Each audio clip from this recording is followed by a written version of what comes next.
A VIP birthday dinner for my son did not blow up with screaming.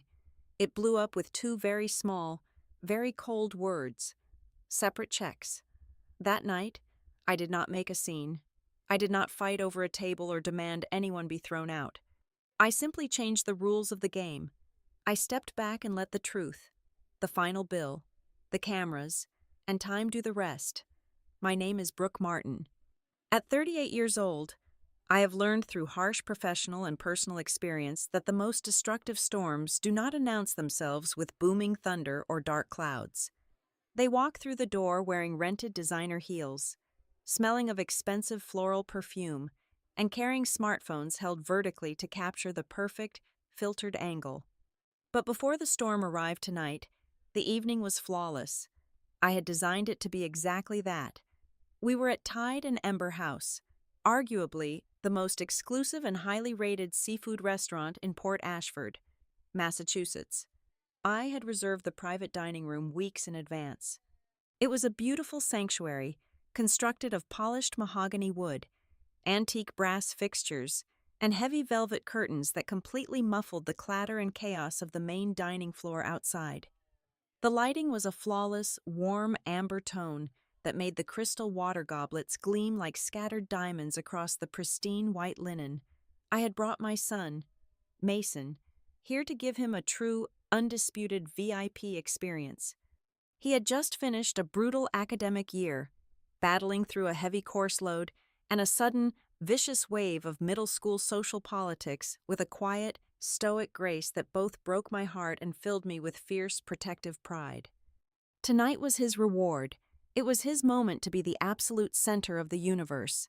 The guest list was intentionally intimate and carefully curated. It included just our closest family friends and two of my most trusted corporate colleagues who adored Mason. 7 people in total, seated comfortably around a sprawling, heavy oak table that smelled intoxicatingly of roasted garlic, sea salt, and melting herb butter. The executive chef had prepared a custom tasting menu for us, seamlessly blending sophisticated, complex coastal cuisine for the adults, with high-end, playful variations for Mason and his best friend. Sitting perfectly at the center of the table was a beautifully crafted, multi-tiered fondant cake shaped like a vintage coastal sailboat, waiting patiently for its moment to shine. Mason was glowing. For the first time in what felt like 6 solid months, his narrow shoulders were completely relaxed. He was laughing deeply at a terrible dad joke my colleague had just made, his eyes bright and completely focused. He was the undisputed VIP of his own world. Then, the heavy oak double doors swung open without a single knock. I fully expected to see the sommelier returning with the sparkling cider I had requested. Instead, I got my sister-in-law. Sloane Hargrove swept into the hushed private room like she was stepping onto a frantic red carpet. She had dropped the Martin family name the absolute second she married into a flashier, though highly leveraged, tax bracket, though she gladly kept all the suffocating entitlement that came with being my husband's younger, heavily coddled sister. She was not alone. That would have been entirely too easy.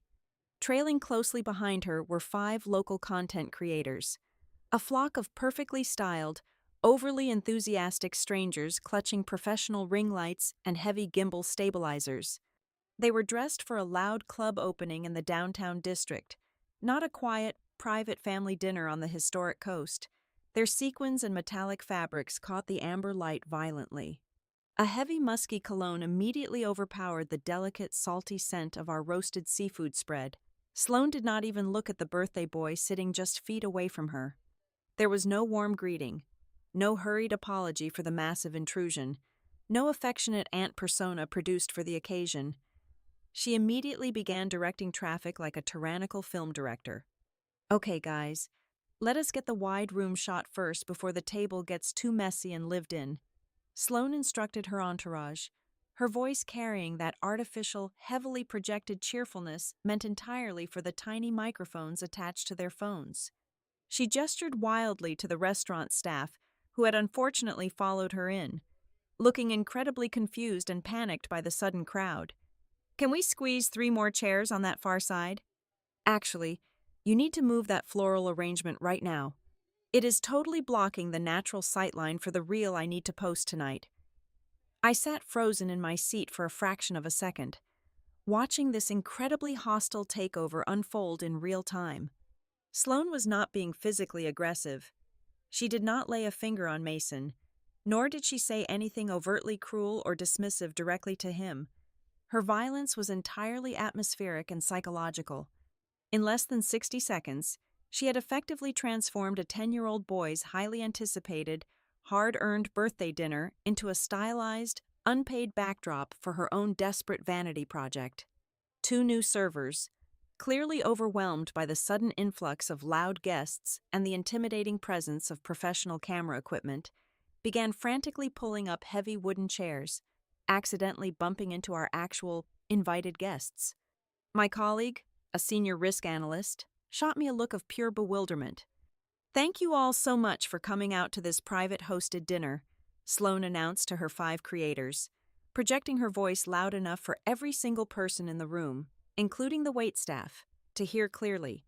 She flashed a brilliant, highly practiced smile directly at the lens of the nearest recording camera.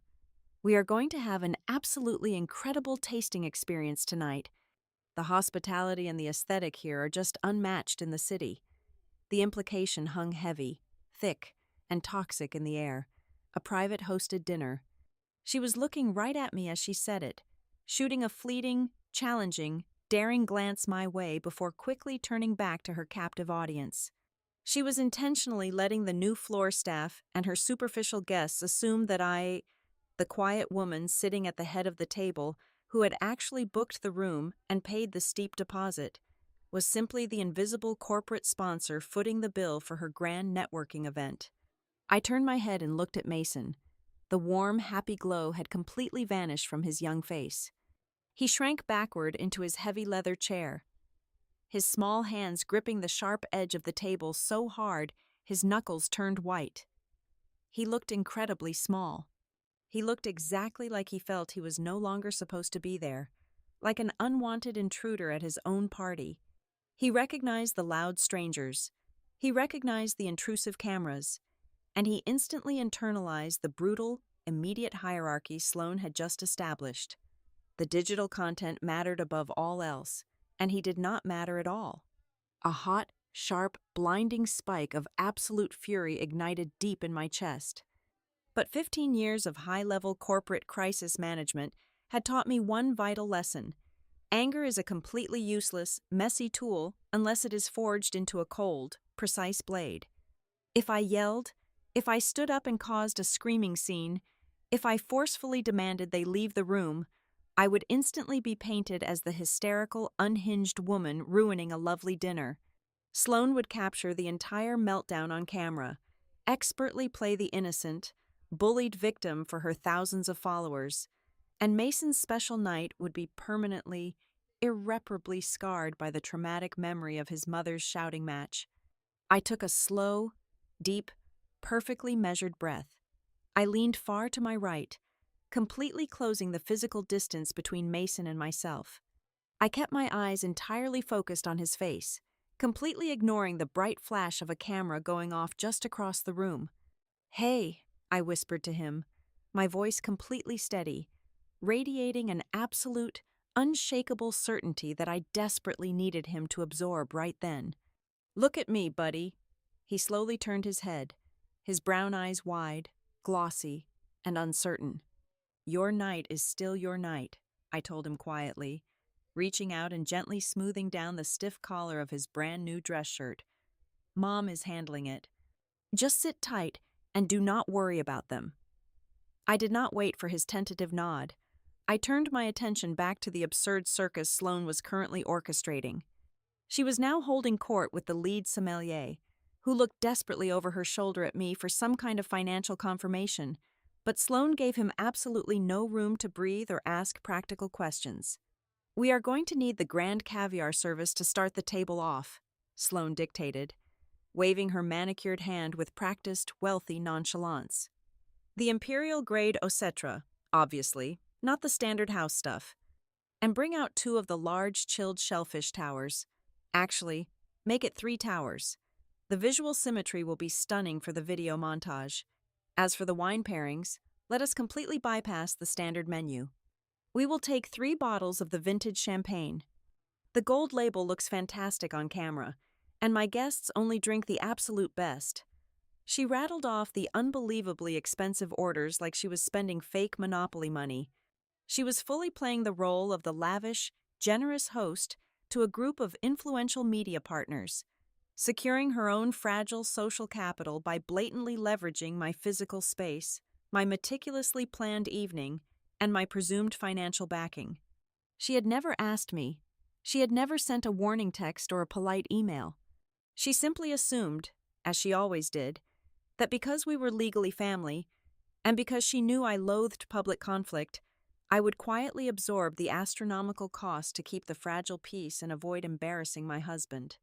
It was a manipulative, parasitic strategy she had used a dozen times before on much smaller scales, but tonight she had made a massive, fatal miscalculation. The currency she was casually playing with was no longer just my bank account or my professional patience. It was my son's joy. I did not stand up from my chair. I did not bang my fist angrily on the table. I simply waited until the sommelier, looking thoroughly panicked and sweating lightly under the harsh ring lights, finally caught my eye through the chaotic crowd. The entire room was buzzing with the loud, artificial chatter of Sloane's friends praising the expensive ambiance, completely oblivious to the absolute frost radiating from my side of the long table. I slowly raised my right hand, just a fraction of an inch, subtly but firmly capturing the sommelier's attention. Then, I shifted my gaze and looked directly into Sloane's eyes.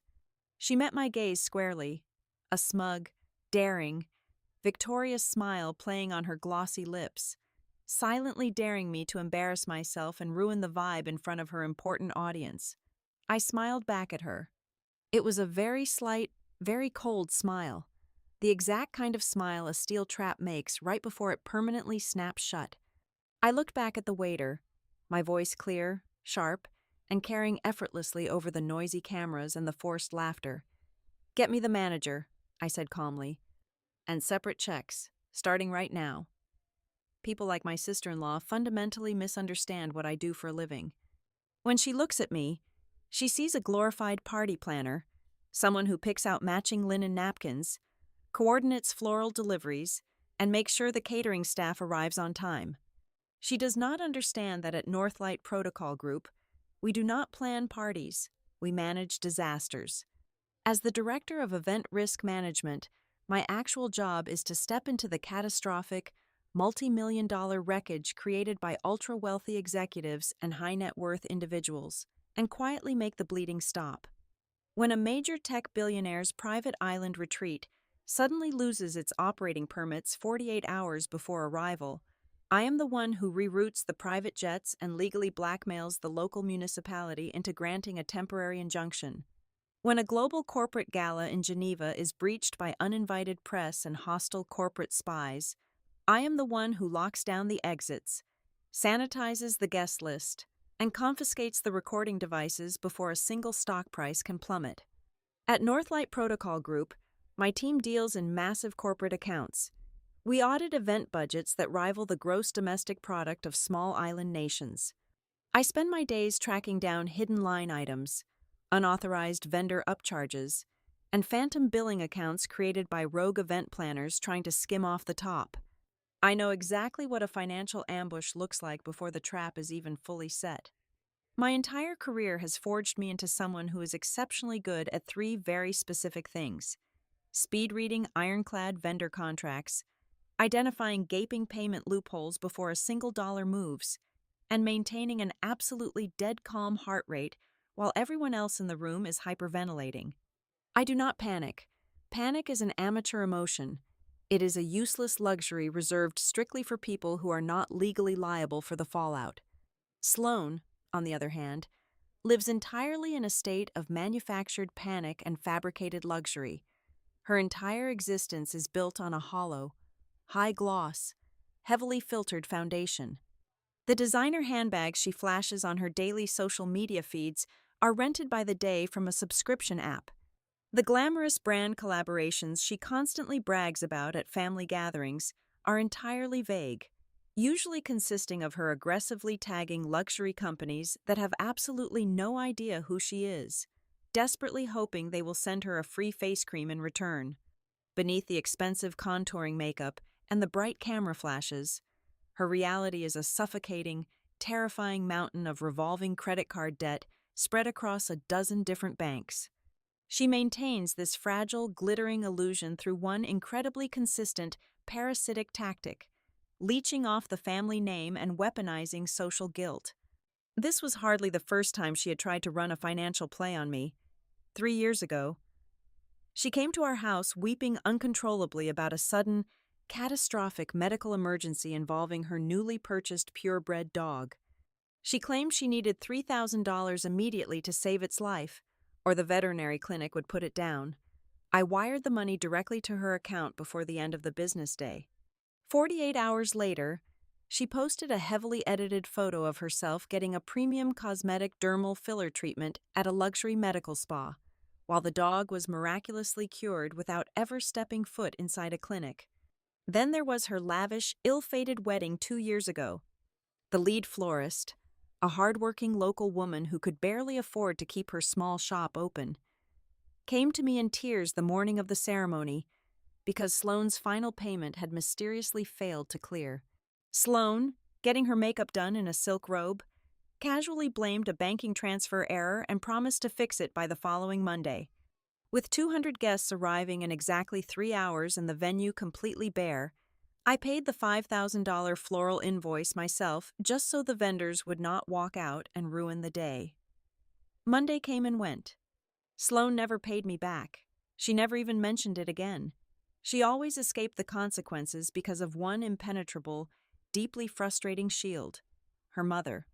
My mother-in-law, Patricia, would always swoop in to run interference, her eyes full of practiced, manipulative tears, begging me to be the bigger person.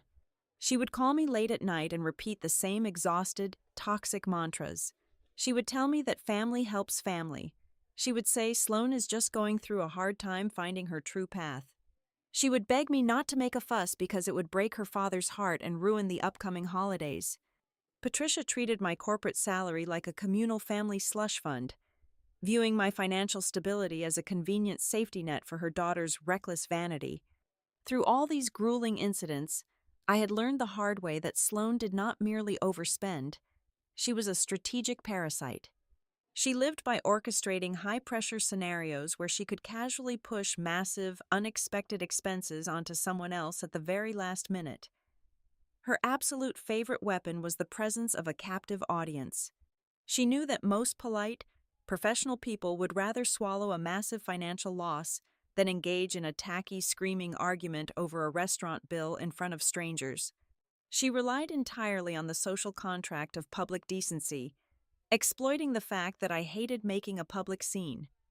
She counted on the crushing pressure of the crowd to force my hand and open my wallet. She operated in a world of smoke, mirrors, and spoken assumptions, thriving in the gray areas where social etiquette prevented people from asking hard questions about money. My husband, Daniel, is a fundamentally good man. He is a fiercely loving father, a brilliant architect, and a devoted partner in almost every aspect of our lives together. But when it came to the toxic, deeply enmeshed dynamic between his mother and his sister, he had spent 35 years trapped in a suffocating emotional vice. He had been conditioned since early childhood to act as the designated family shock absorber. His default survival mechanism when Sloane started spiraling was to simply stay quiet, put his head down, stare at his shoes, and let the chaos wash over him until his sister got whatever she wanted. For years, I had watched him silently absorb the financial hits and the emotional manipulation, choosing to swallow the blatant disrespect just to keep the fragile, miserable family peace intact. That meant I was the one who had to build the heavy walls. I was the one who had to draw the hard, unforgiving lines in the sand, playing the role of the cold, unyielding gatekeeper so he did not have to bear the guilt of standing up to his own mother. I accepted that heavy burden because I loved him deeply, And because my high-level corporate salary meant I could technically absorb the occasional financial blow without defaulting on our mortgage or ruining our credit score. But tonight was a completely different animal. Tonight, the target she had casually decided to trample over was not my wallet, my professional ego, or my quiet weekend plans. The target was Mason. I looked over at my son, who was still pressing himself deep into the back of his heavy leather dining chair. He was completely overshadowed by the loud, preening adults blocking his view of his own birthday cake. I saw the quiet, heavy resignation settling into his dark eyes. It was the exact same defeated look his father got whenever Patricia started making grand excuses for Sloane's terrible behavior. It was the devastating look of a young boy actively learning that his personal boundaries did not matter, that his hard-earned joy was entirely disposable if it happened to stand in the way of someone else's loud, demanding tantrum. A cold, absolute resolve locked into place deep inside my chest, sealing itself shut like a massive steel vault door. I was absolutely not going to let my son learn to endure disrespect just to keep a fake, toxic peace. I was not going to teach him that whoever yells the loudest, or brings the most cameras, or throws around the most expensive demands, gets to dictate the terms of his life. If I sat back and paid for this dinner, if I let her hijack his special moment for her digital vanity project without a fight, I would be actively participating in teaching him that he was entirely secondary in his own life. I would be teaching him to shrink himself so someone else could take up all the room.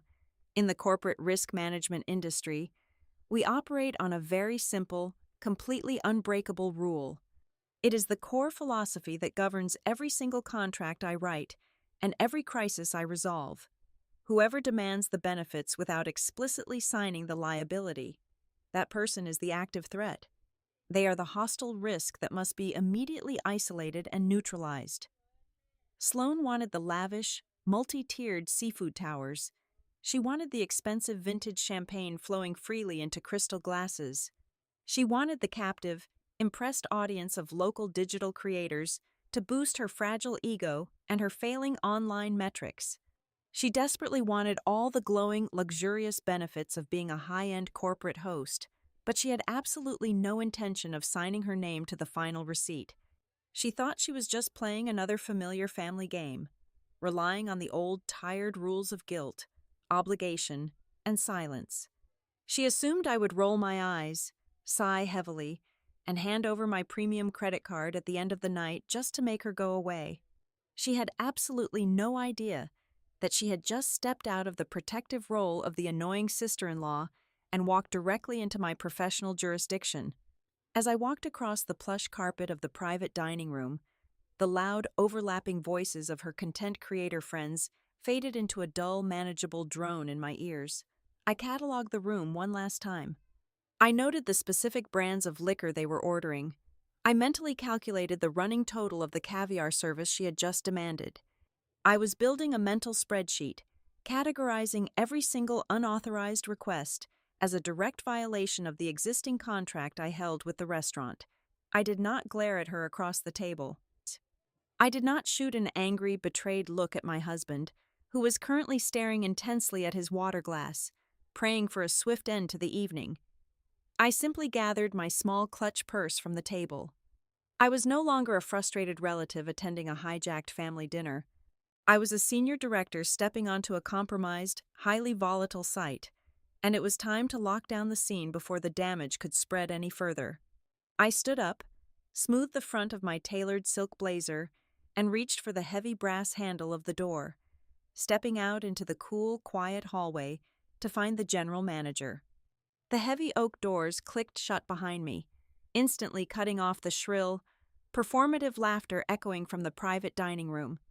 The main corridor of Tide and Ember House was a stark contrast to the circus I had just left. It smelled faintly of lemon polish and sea salt, lit by discreet wall sconces that cast long, calm shadows across the thick woven runner rug. I did not storm down the hall. I walked with the measured, deliberate pace of an auditor entering a compromised facility. I found Adrian Pike near the main hostess stand. Adrian was the general manager, a meticulously groomed man in his late 40s with sharp eyes and a posture that suggested he had survived decades in high-end hospitality by anticipating disasters before the first glass was ever poured. We knew each other quite well. My firm, Northlight Protocol Group, had utilized this exact restaurant for 3 high-stakes executive dinners over the past 18 months. Adrian knew my title. He knew my corporate account limits. And most importantly, he knew I did not do surprises. When he saw me approach, his professional smile faltered for a fraction of a second. He had clearly seen the chaotic influx of glitter and bright ring lights infiltrate my carefully planned reservation. "Good evening," I said, keeping my voice pitched low, entirely devoid of the frantic energy usually associated with family restaurant drama. "We have a slight operational shift in room 4. Adrian immediately pulled up the master control tablet. "I sincerely apologize for the disruption at your table. We were under the impression that the additional 5 guests were part of the corporate expansion package." "They are not," I replied smoothly. "The woman who just arrived is my sister-in-law. Her group and my group are by now officially 2 entirely separate parties occupying the same physical space. There is 0 authorization for shared costs. I need you to lock the reservation notes in your system right now." Adrian's fingers hovered over the digital screen.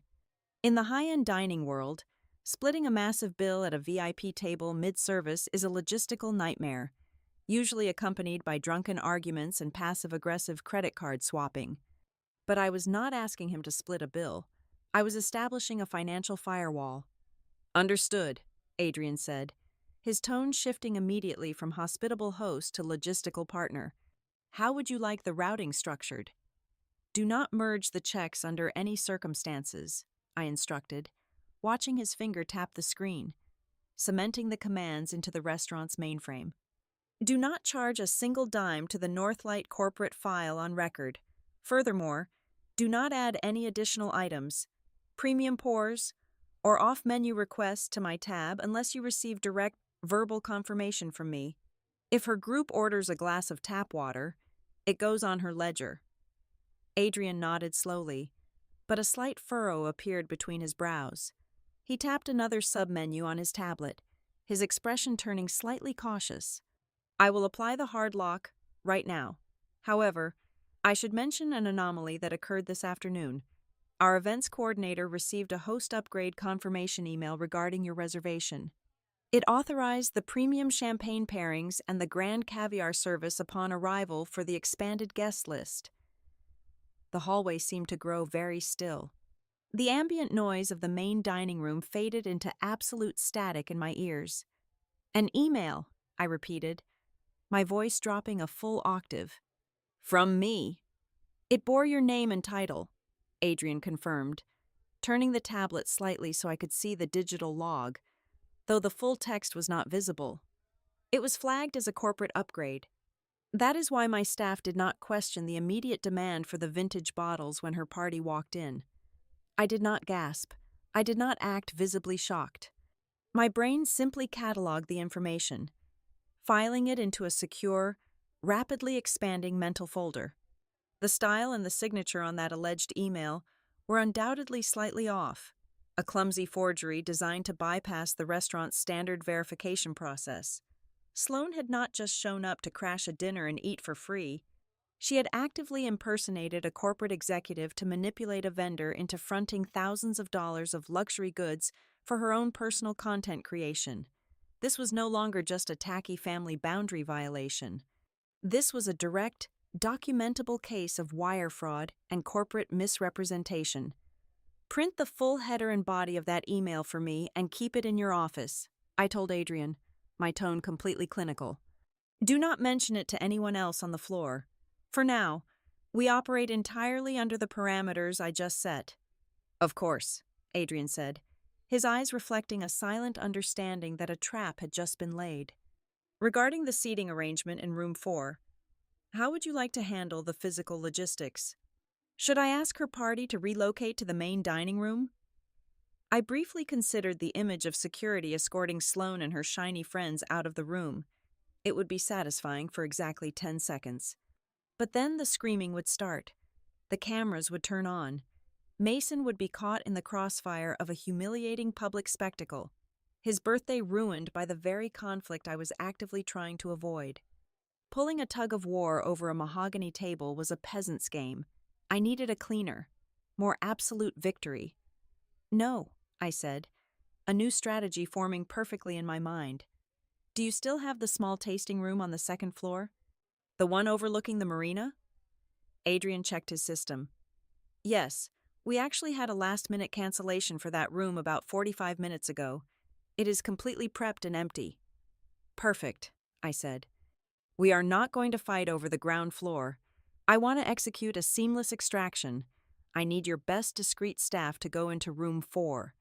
Quietly collect the custom sailboat cake, Mason's gifts, and the children's tasting menu items. Transfer all of it to the upstairs room. Then, I will personally escort the actual birthday guests upstairs. Adrian's posture straightened. It was a reverse heist, clean, silent, and flawlessly executed. I will have my private dining captain handle it personally. It will take less than 5 minutes. Make sure the transition is incredibly smooth, I emphasized. I do not want my son feeling like he is being chased out of his own party or robbed of his space. It needs to feel like an exclusive, spontaneous upgrade, a true VIP relocation. I walked back into room 4 just as Adrian's seasoned staff began their silent work. Sloane was entirely oblivious. She was busy posing at the head of the table, holding up a delicate mother-of-pearl spoon piled high with dark, gleaming caviar, directing her friends to capture the ambient lighting reflecting off the expensive fish roes. She was entirely consumed by the digital illusion she was desperately trying to project. I leaned down over my husband's shoulder. Daniel looked up, the tension radiating off his jawline in thick waves. "Get your coat," I murmured directly into his ear. "And tell our guests to grab their drinks. We are moving." Before he could ask a single question, I walked over to Mason. His head was still bowed, his shoulders slumped beneath the weight of his ruined evening. I placed a warm hand on his shoulder. "Change of plans, birthday boy," I said brightly, ensuring my voice carried none of the cold fury currently freezing my veins. "This room is getting a little too crowded with all this corporate networking stuff. The manager just told me the private harbor view suite upstairs opened up, and they want to give it to the real guest of honor." Mason looked up, a spark of hesitant curiosity cutting through his deep disappointment. "Upstairs? By the big windows?" "Exactly," I smiled. "Your cake is already on its way up. Let us leave the adults to their boring work meeting and go have a real party." The extraction was an absolute masterpiece of high-end hospitality. The staff moved like shadows, spiriting away the wrapped presents and the untouched children's plates, while Sloane was busy recording a loud toast with a massive glass of champagne. We slipped out the heavy oak doors, a quiet procession of actual friends and family, leaving the parasites behind to feast entirely on their own reflection. The second-floor tasting room was breathtaking. It was smaller, far more intimate, wrapped in floor-to-ceiling windows that looked out over the dark, rolling waves of the Atlantic Ocean and the glowing masts of the docked sailboats. The moment we stepped inside, the oppressive, heavy atmosphere of the downstairs room completely vanished. The air felt clean. The custom sailboat cake was already sitting proudly in the center of a beautiful round table. The executive chef himself walked through the doors a moment later, carrying a special off-menu dessert platter designed to look like a treasure chest, meant exclusively for Mason and his best friend. The sheer delight that washed over my son's face was worth every single calculated maneuver I had just made. He instantly took his seat at the head of the table, his laughter returning, loud and genuine, bouncing off the dark glass windows. He did not feel displaced. He felt elevated. The magic of his 10th birthday was completely restored, locked away in a high tower where the noise of fake creators could not possibly reach him. Downstairs, in the abandoned territory of room 4, the reality of the situation was completely lost on my sister-in-law. Through the internal restaurant messaging system, Adrian kept me quietly updated. Sloane had barely noticed our departure. In her warped reality, my silent exit was the ultimate submission. She thought I had surrendered the battlefield, too intimidated by her media presence to put up a fight.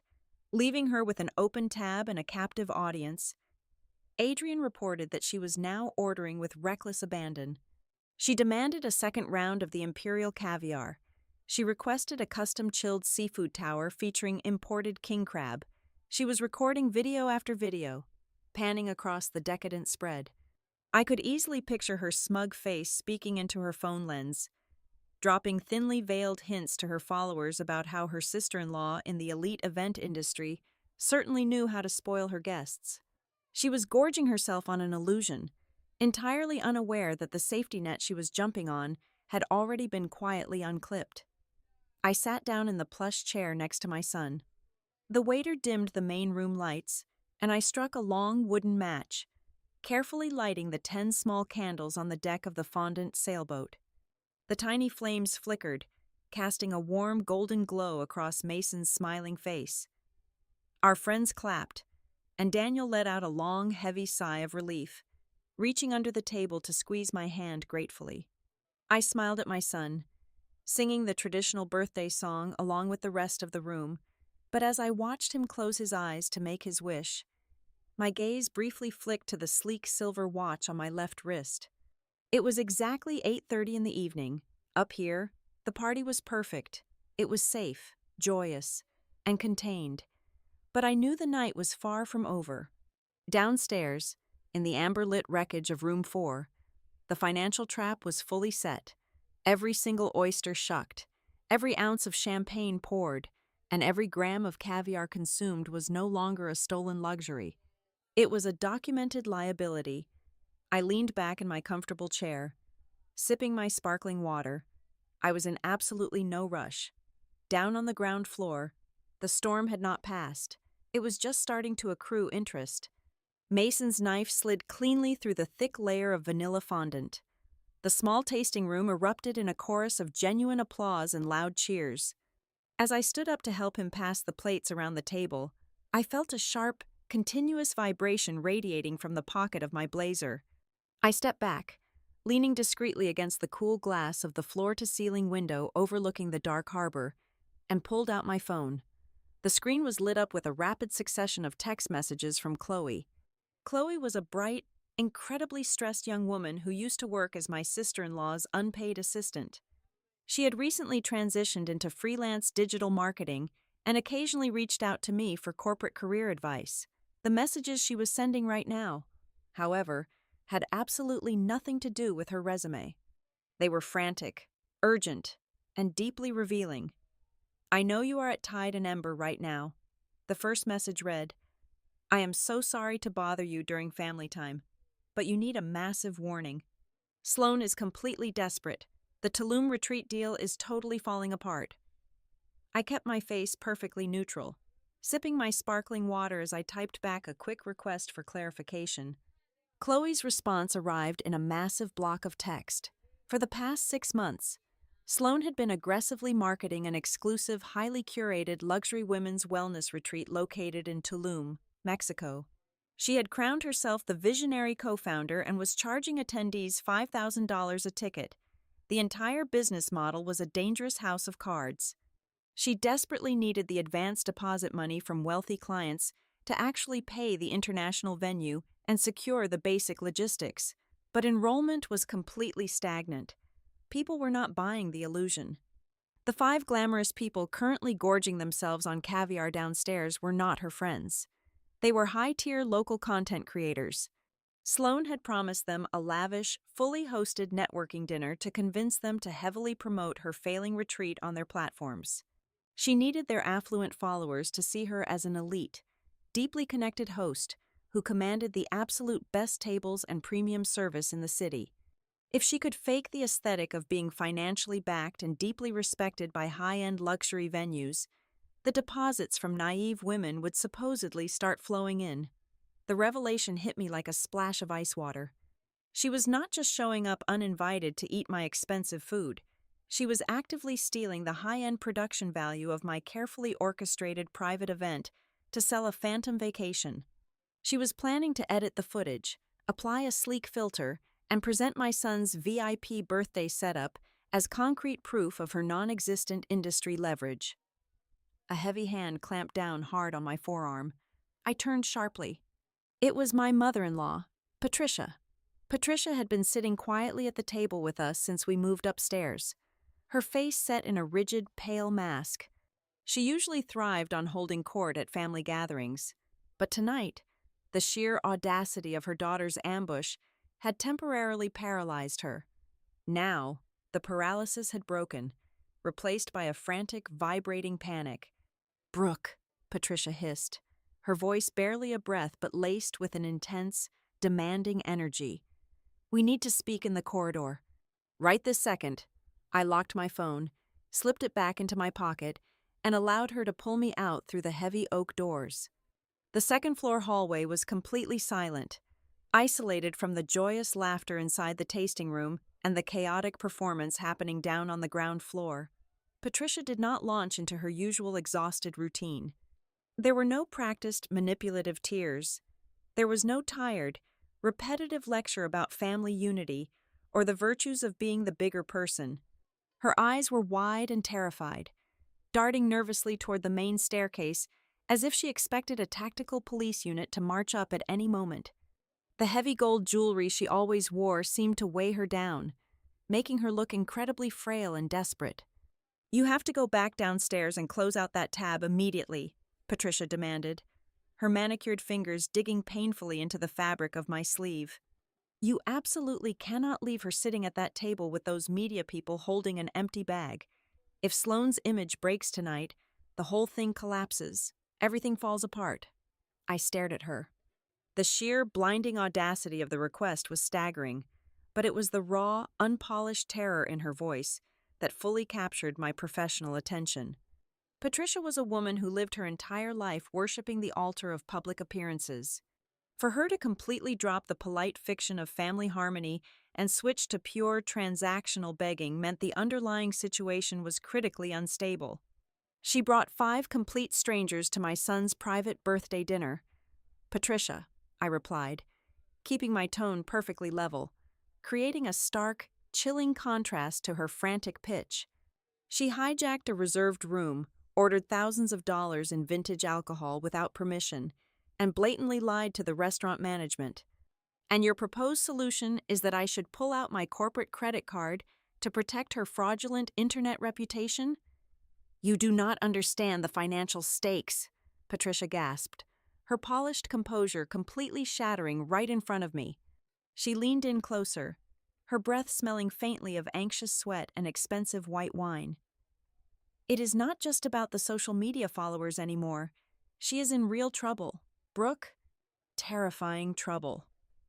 I crossed my arms slowly over my chest and waited.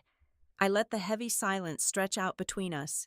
It is a classic, highly effective interrogation tactic I use during vendor audits. People abhor a conversational vacuum, especially when they are drowning in panic. If you simply stare at them and wait, they will inevitably fill the silence with the exact devastating truth they are trying to hide. Patricia cracked after less than 10 seconds. "Her main business bank account got frozen on Tuesday afternoon," she confessed, the words spilling out of her mouth in a shameful, rushed whisper.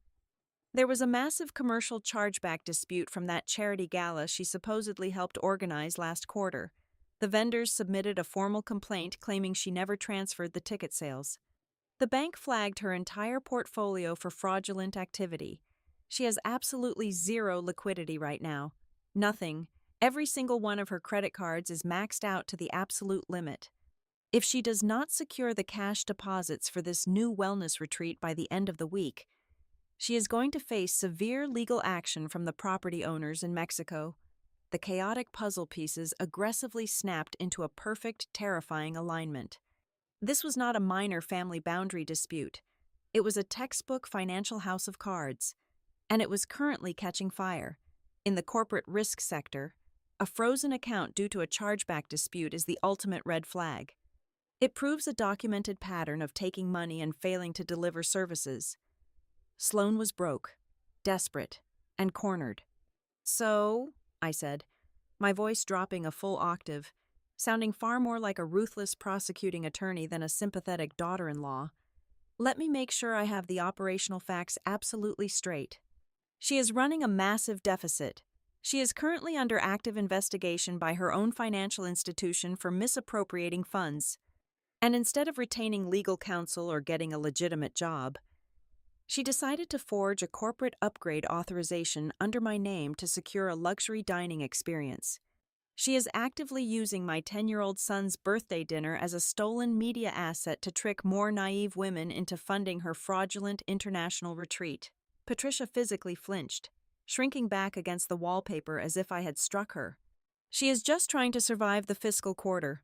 Brooke, she thought you would not mind absorbing the expense because your company usually covers your high-end entertaining. If those influencers find out she is totally broke, they will post about it everywhere. She will be permanently ruined in this city. I am begging you, as a mother, you control the executive account.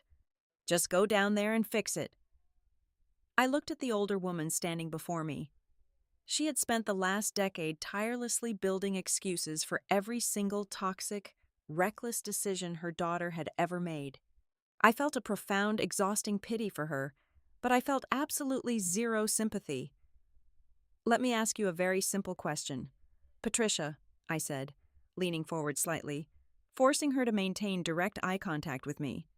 Are you standing in this hallway asking me to save her fake reputation?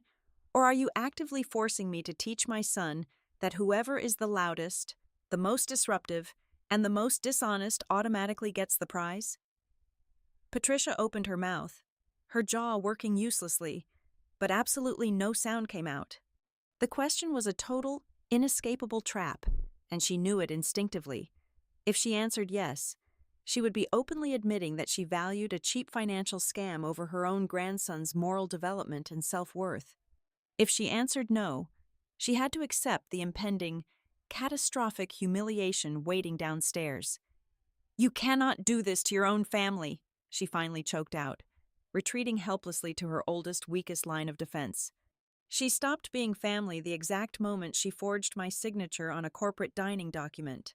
I corrected her, my voice completely devoid of emotion. She made a calculated business decision tonight. Now she is going to face a devastating business consequence. I turned my back on her before she could launch into another desperate, weeping plea and walked confidently back into the private tasting room. The atmospheric shift was staggering. The air inside was filled with the pure, uncomplicated sound of a young boy laughing hysterically as he attempted to balance a giant chocolate gold coin on his nose. His friends were cheering him on loudly. My husband was sitting back in his chair, smiling warmly, looking completely relaxed for the first time in hours. I stood silently by the door for a long moment, simply watching them exist in this safe, protected bubble. My mind rapidly shifted gears. I transitioned entirely from the defensive, emotional posture of a frustrated relative into the offensive, calculating strategy of a senior corporate auditor.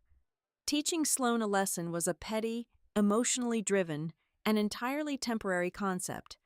A lesson implied that she possessed the capacity to learn, to reflect, and to fundamentally change her behavior. I knew definitively that she did not. Giving her a stern talking to or making her pay a single bill would simply mean she would figure out a smarter, more covert way to steal from us the next time she was desperate. I did not need to teach her a lesson. I needed to build an impenetrable legal firewall.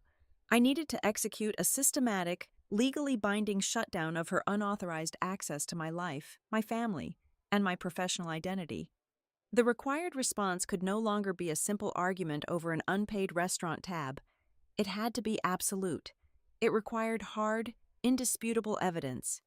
It demanded signed affidavits, airtight internal corporate paperwork, and financial consequences so severe and clearly documented that she would never dare to utter my name or my company's name in a commercial capacity ever again. I walked over to the table and took my seat right next to Mason. I leaned over and kissed the top of his head, breathing in the sweet, simple scent of vanilla frosting and sugar. I was going to sit here and let him enjoy every single second of his perfect, undisturbed night. Tomorrow morning, I would walk into my office and begin drafting the precise architecture of Sloane's absolute professional ruin. But for now, the timer downstairs in the main dining room was still quietly ticking, and the itemized bill was inevitably, steadily climbing higher. It was approaching 10 o'clock in the evening when our private sanctuary on the second floor finally began to wind down. Mason was utterly exhausted but radiating a pure, uncomplicated joy, carefully holding a small bakery box containing his leftover fondant sailboat. Daniel escorted our actual, invited guests out through the discreet rear exit toward the valet station, ensuring they bypassed the main dining floor entirely. I told my husband I would meet them at the car in exactly 5 minutes. I needed to handle the final administrative closure of the night. I walked slowly down the grand mahogany staircase, my heels making soft, deliberate sounds against the thick carpet. The atmosphere on the ground floor had drastically shifted. The chaotic dinner rush had ended, leaving behind a hushed, expensive quiet in the main corridor. I walked directly to the front reception desk where Adrian was quietly organizing the evening's final ledgers. He already had my modest, highly accurate invoice printed and waiting. I reviewed the line items quickly, paid it with my personal card, and added a generous 30% gratuity for the brilliant floor staff who had executed our silent extraction. As I signed my name at the bottom of the receipt, Adrian closed his master binder. "I am bringing the final folio to room 4 right now," he stated quietly, his voice maintaining that perfect, impenetrable veneer of high-end hospitality. I gave him a single, brief nod. I did not need to be inside the room for this part of the process, but I positioned myself strategically at the edge of the reception counter. From here, I had an unobstructed, direct line of sight through the heavy oak doors of the private dining room, which had been left partially ajar by a passing busboy. I watched Adrian walk into the amber-lit room holding the signature black leather folio. It looked incredibly thick. It contained the heavy financial weight of every single imported oyster, every gram of imperial-grade caviar, and every single drop of vintage champagne Sloane had recklessly ordered over the past 2 hours. The total balance, Adrian had discreetly informed me just moments prior, was a staggering $4,890, which included the mandatory 22% large party service charge and the exorbitant premium pairing fees she had demanded. Inside the room, Sloane was entirely oblivious to the impending collision. She was in the middle of directing her grand finale. She had the lead creator angling a bright, glaring ring light directly at her face, while another filmed from a lower, more dramatic angle. Sloane let out a high, musical, entirely manufactured laugh.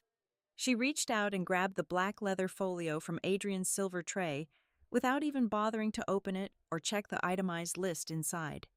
She simply pulled a heavy metal credit card from her sequined clutch and tossed it onto the tray with a theatrical, dismissive flick of her wrist. "This incredible dinner is entirely on me, my beautiful friends," she announced loudly to the glowing camera lenses, projecting the ultimate image of a wealthy, generous benefactor closing out a highly successful corporate evening. Adrian did not blink. He picked up the metal card. He held a sleek black wireless point-of-sale terminal in his left hand. The entire room fell into a brief, expectant silence as the creators kept their cameras rolling, capturing the luxurious transaction. Adrian slid the metal chip into the reader. The machine processed the request. The digital screen displayed a small spinning circle as it connected to the banking network. For 3 long seconds, the only sound in the room was the ambient hum of the central air conditioning. Then, the terminal emitted a sharp, flat, completely unforgiving beep. The screen flashed a bright, angry red. Decline. Sloane's highly practiced smile froze instantly on her face. The artificial warmth drained from her eyes, replaced by a sudden, sharp spike of genuine panic. "Oh, how silly," she laughed, though the sound was suddenly brittle and hollow, completely lacking its previous musicality. "My bank is so incredibly strict about sudden large fraud alerts when I'm entertaining. Let me give you my other corporate card." She dug frantically into her designer clutch, her perfectly manicured nails scraping against the fabric. She pulled out a second card, a standard plastic one this time, and handed it to Adrian. Adrian processed the second card with the exact same clinical efficiency. The machine connected. The room waited. Another sharp, flat beep echoed against the mahogany walls. Decline. The 5 content creators were no longer laughing. The bubbly, energetic party atmosphere evaporated instantly, replaced by a dense, suffocating, and incredibly awkward tension. Sloane was visibly sweating now. A thin sheen of moisture ruined the perfect matte finish of her expensive makeup. Her hands were shaking as she practically tore through her wallet. Pulling out a third card, she shoved it aggressively toward the manager. "Try this one. Run it manually if you have to. The magnetic strip is just worn out." Adrian ran the third card. The connection paused for an agonizingly long 5 seconds. Then, the final, devastating beep sounded. Decline. Insufficient funds. Every single camera in the room slowly began to lower. The bright, blinding ring lights were suddenly turned off, plunging the table back into the moody, dim amber lighting. The silence was absolute and completely deafening. One creator, however, did not immediately look away or pretend to check her phone. Her name was Kendra Bloom. She was older than the rest, sharper, with calculating eyes that had spent years navigating the murky transactional waters of local digital marketing. Kendra did not pack up her expensive gimbal.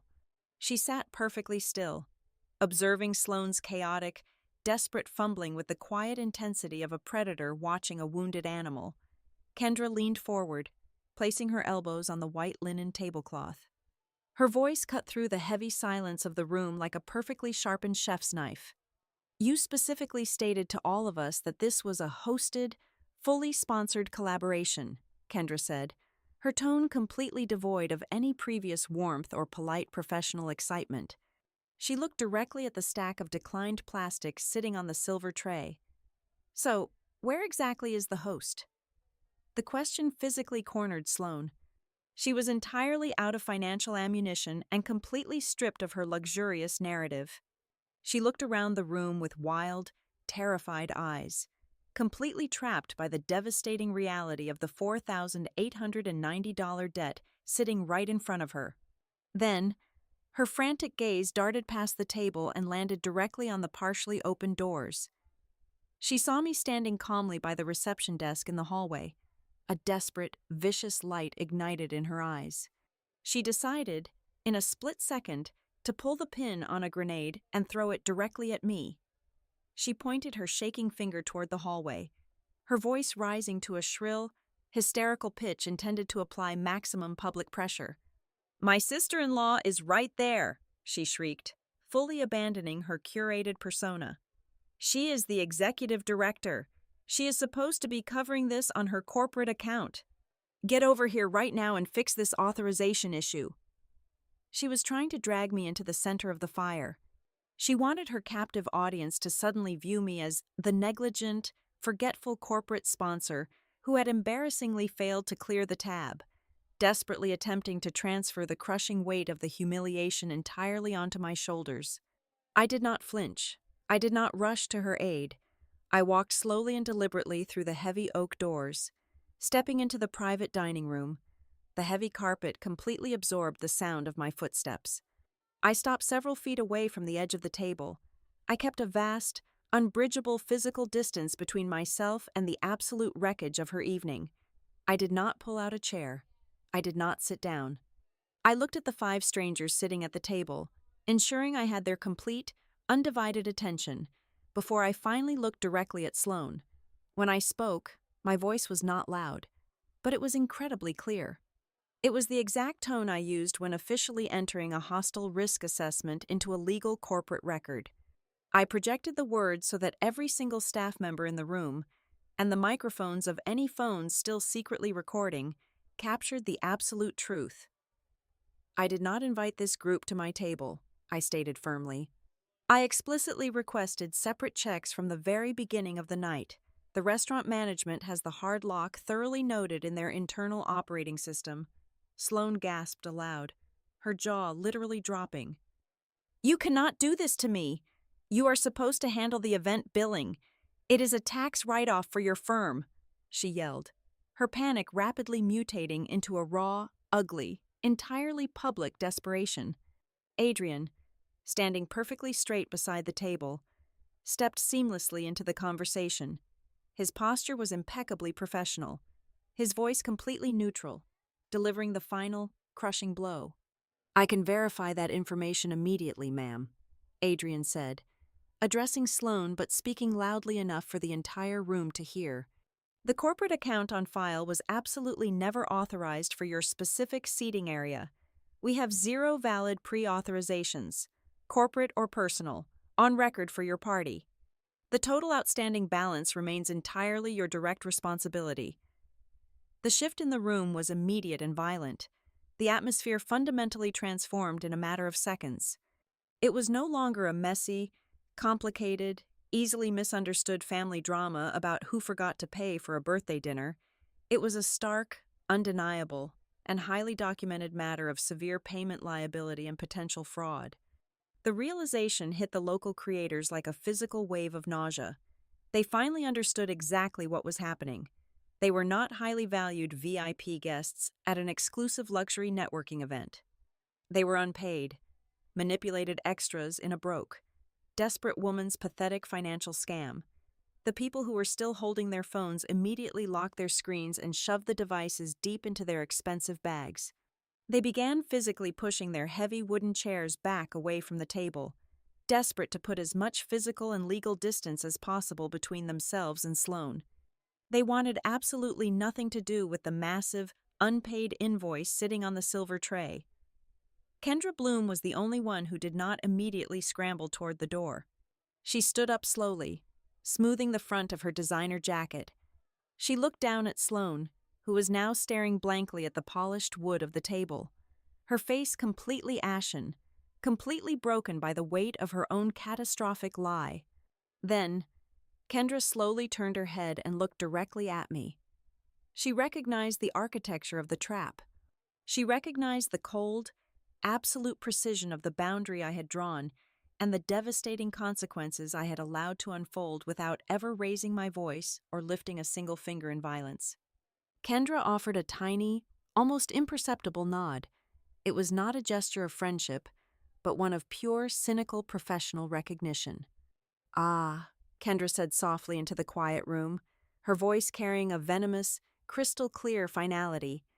"So this is not a hosted collaboration at all. This is just borrowing someone else's face."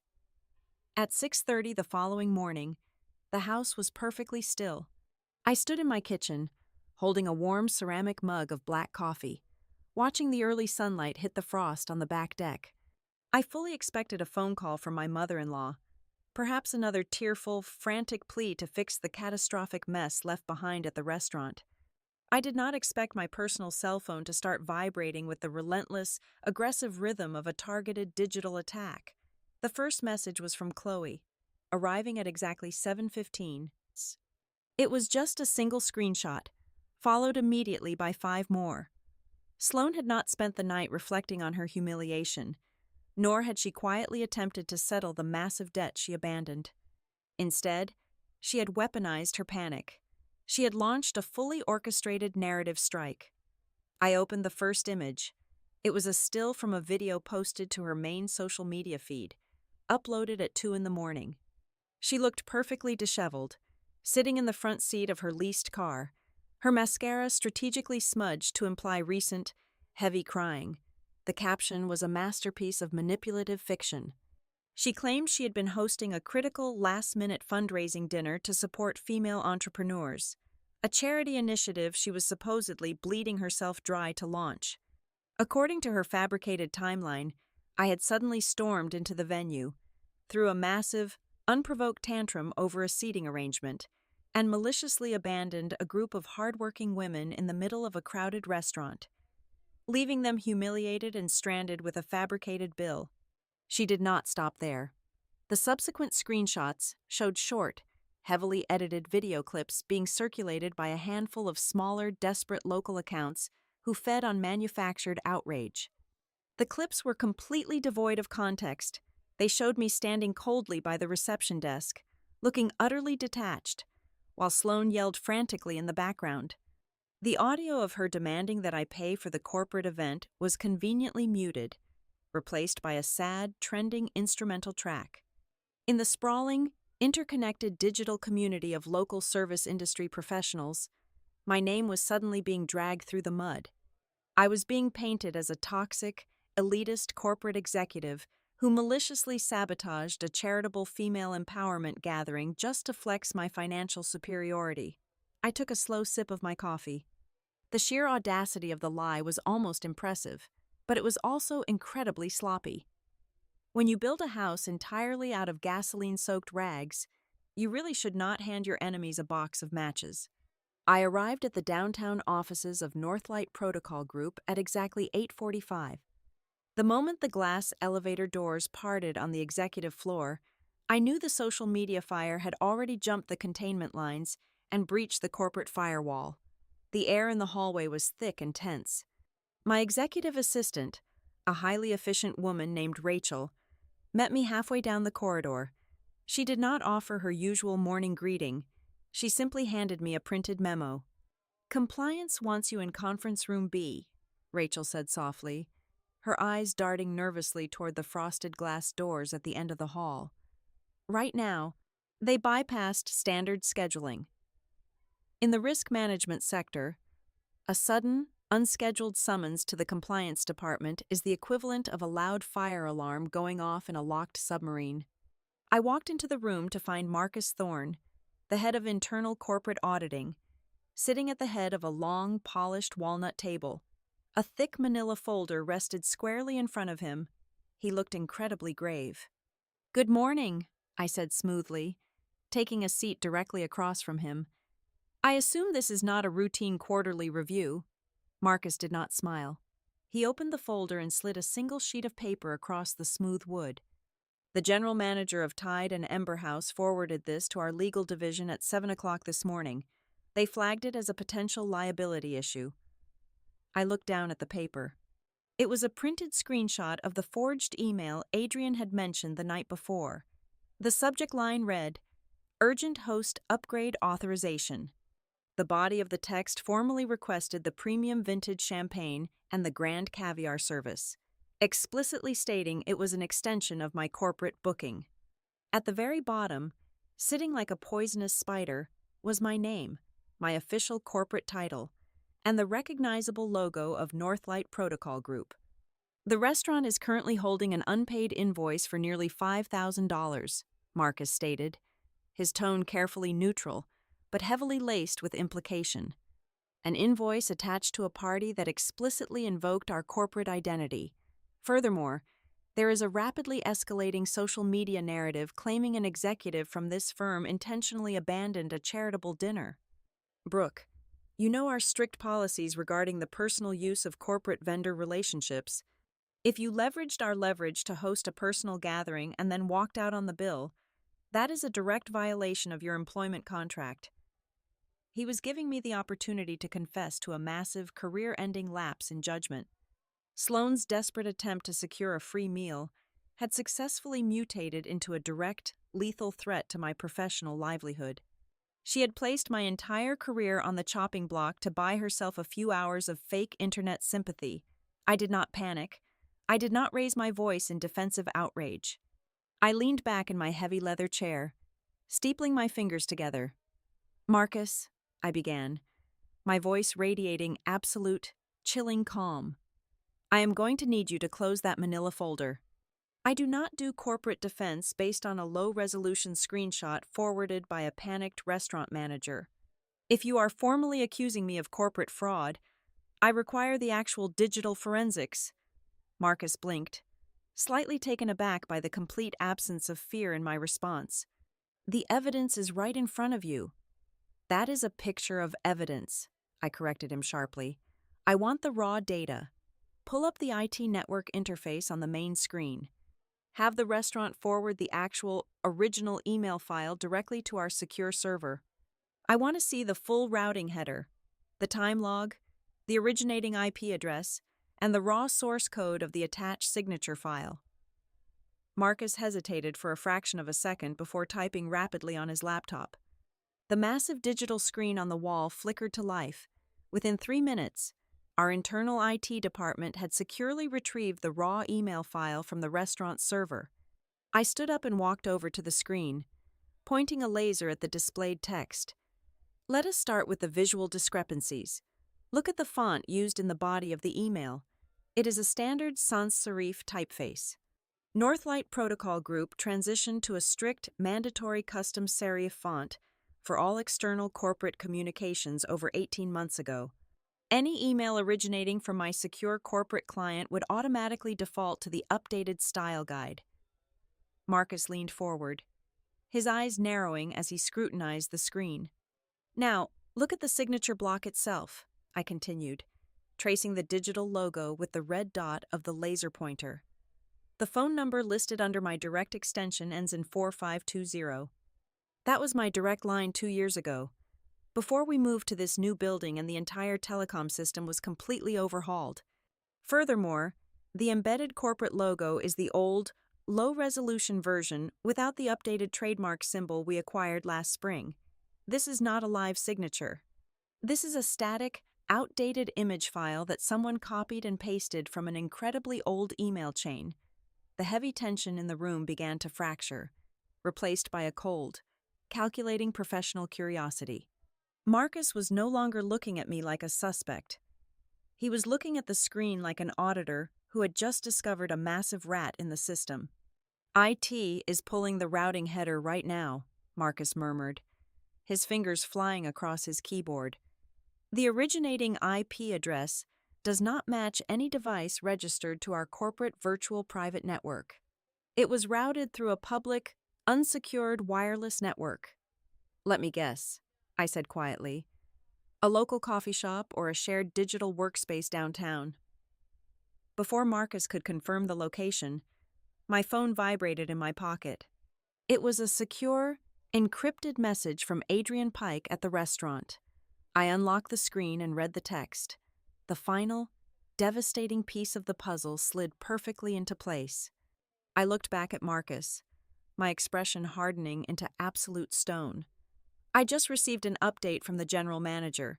He dug deeper into the reservation notes attached to that forged email. The sender did not just ask for expensive food. The sender explicitly requested that the restaurant management add a permanent billing note to the file. They instructed the staff that all overages and future incidental charges should be routed and settled under the client code NPG-executive. Marcus stopped typing instantly. The color drained slightly from his face. NPG executive was not just a random string of letters. It was our highest tier, elite corporate billing code, used exclusively to bypass standard credit holds and secure massive, unlimited tabs for our billionaire clients during high-stakes events. It was a closely guarded internal secret. The room plunged into absolute freezing silence.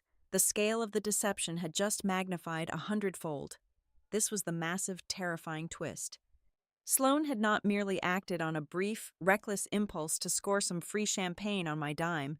This was a premeditated, highly calculated financial crime. She had deliberately forged a corporate authorization, meticulously stealing my identity, and intentionally deployed a highly sensitive, confidential corporate billing code to permanently upgrade her own personal reservation. She was actively constructing fraudulent, documented proof of a lucrative corporate partnership to legitimize her failing wellness retreat business.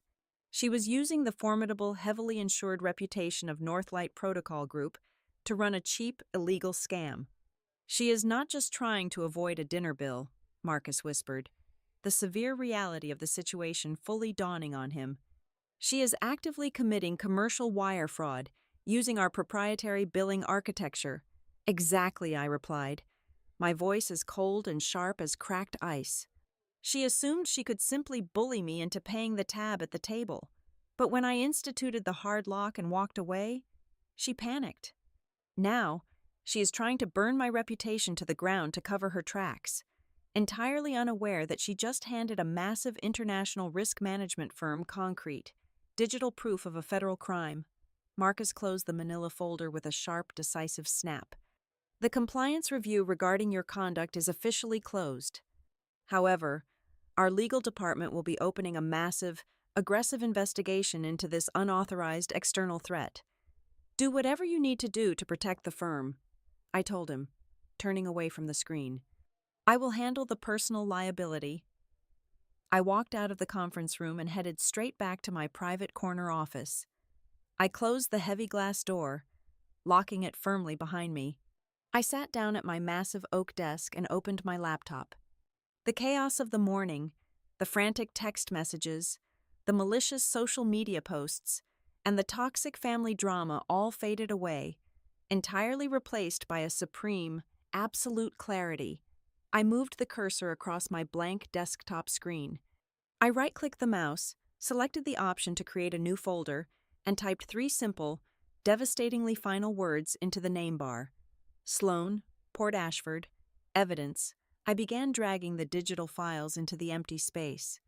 I dropped in the raw email headers, the IP address logs, the text message from Adrian detailing the stolen billing code, and high-resolution screen captures of her defamatory social media posts. The folder began to fill up, a quiet, meticulously organized arsenal of absolute destruction. I leaned back in my chair, staring at the glowing screen. For 15 years, I had quietly absorbed the chaotic collateral damage of my sister-in-law's toxic life. I had smiled tightly, paid the unexpected invoices, and swallowed the disrespect to protect my husband's fragile peace. But she had crossed a line that could never be uncrossed. She had come for my son. She had come for my career, and she had come for my professional integrity. The days of screaming arguments, tearful family interventions, and desperate, private compromises were permanently over. From this exact second forward, absolutely everything was going to proceed through cold, ruthless, official channels. I did not operate on anger. Anger is a blinding, messy emotion that leads to reckless mistakes, poorly worded emails, and screaming matches in public parking lots. Instead, I operated entirely on procedure. I engaged my private attorney, a ruthless, meticulous man who spent his entire career dissecting corporate liability and civil fraud. Together with Adrian Pike, we essentially treated the ground floor of Tide and Ember House like a compromised financial crime scene. We began the clinical, dispassionate extraction of every single piece of data generated during that disastrous evening.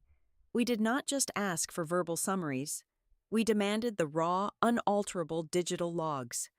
I wanted the high-definition security camera footage from the main reception area. I needed the exact, time-stamped moments capturing my physical distance from the private dining room, visually corroborating my complete lack of participation in the lavish feast. Adrian provided the merchant copy point of sale receipts, printing out every single declined transaction with the exact hour, minute, and second log directly next to the severe bank denial codes. We pulled the internal management shift notes, documenting my precise verbal directives to lock the reservation system and separate the financial checks at exactly 8:15 in the evening. We cross-referenced the time I walked out of the room with the time the first bottle of expensive vintage champagne was forcefully ordered.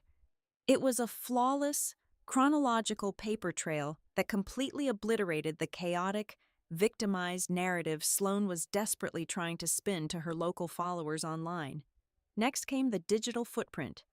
I absolutely refused to engage with the defamatory posts on her social media platforms. I did not leave a single defensive comment, nor did I attempt to plead my case in the toxic, unregulated court of public opinion. Engaging with a narcissist online only provides them with the oxygen they desperately need to keep the fire burning. Instead, I had my legal team execute a forensic, permanent capture of every single video the content creators had uploaded before the reality of the unpaid bill had fully set in.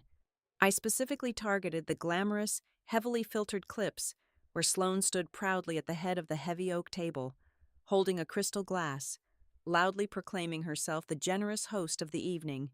I isolated the exact frames where she gestured vaguely toward the hallway, heavily implying to her audience that her wealthy family connections and an invisible corporate account were happily covering the lavish spread. In the aggressive arena of a civil courtroom, these were no longer just silly, fleeting internet videos. They were documented, undeniable verbal admissions of assumed financial liability. The most devastating piece of evidence, however, did not come from my own internal investigation. It arrived directly in my secure private messaging inbox at exactly 2:30 in the afternoon. The sender was Kendra Bloom, the sharp-eyed, cynical creator who had publicly cornered Sloan at the table the night before. Kendra did not waste my time with polite pleasantries or fake sympathy.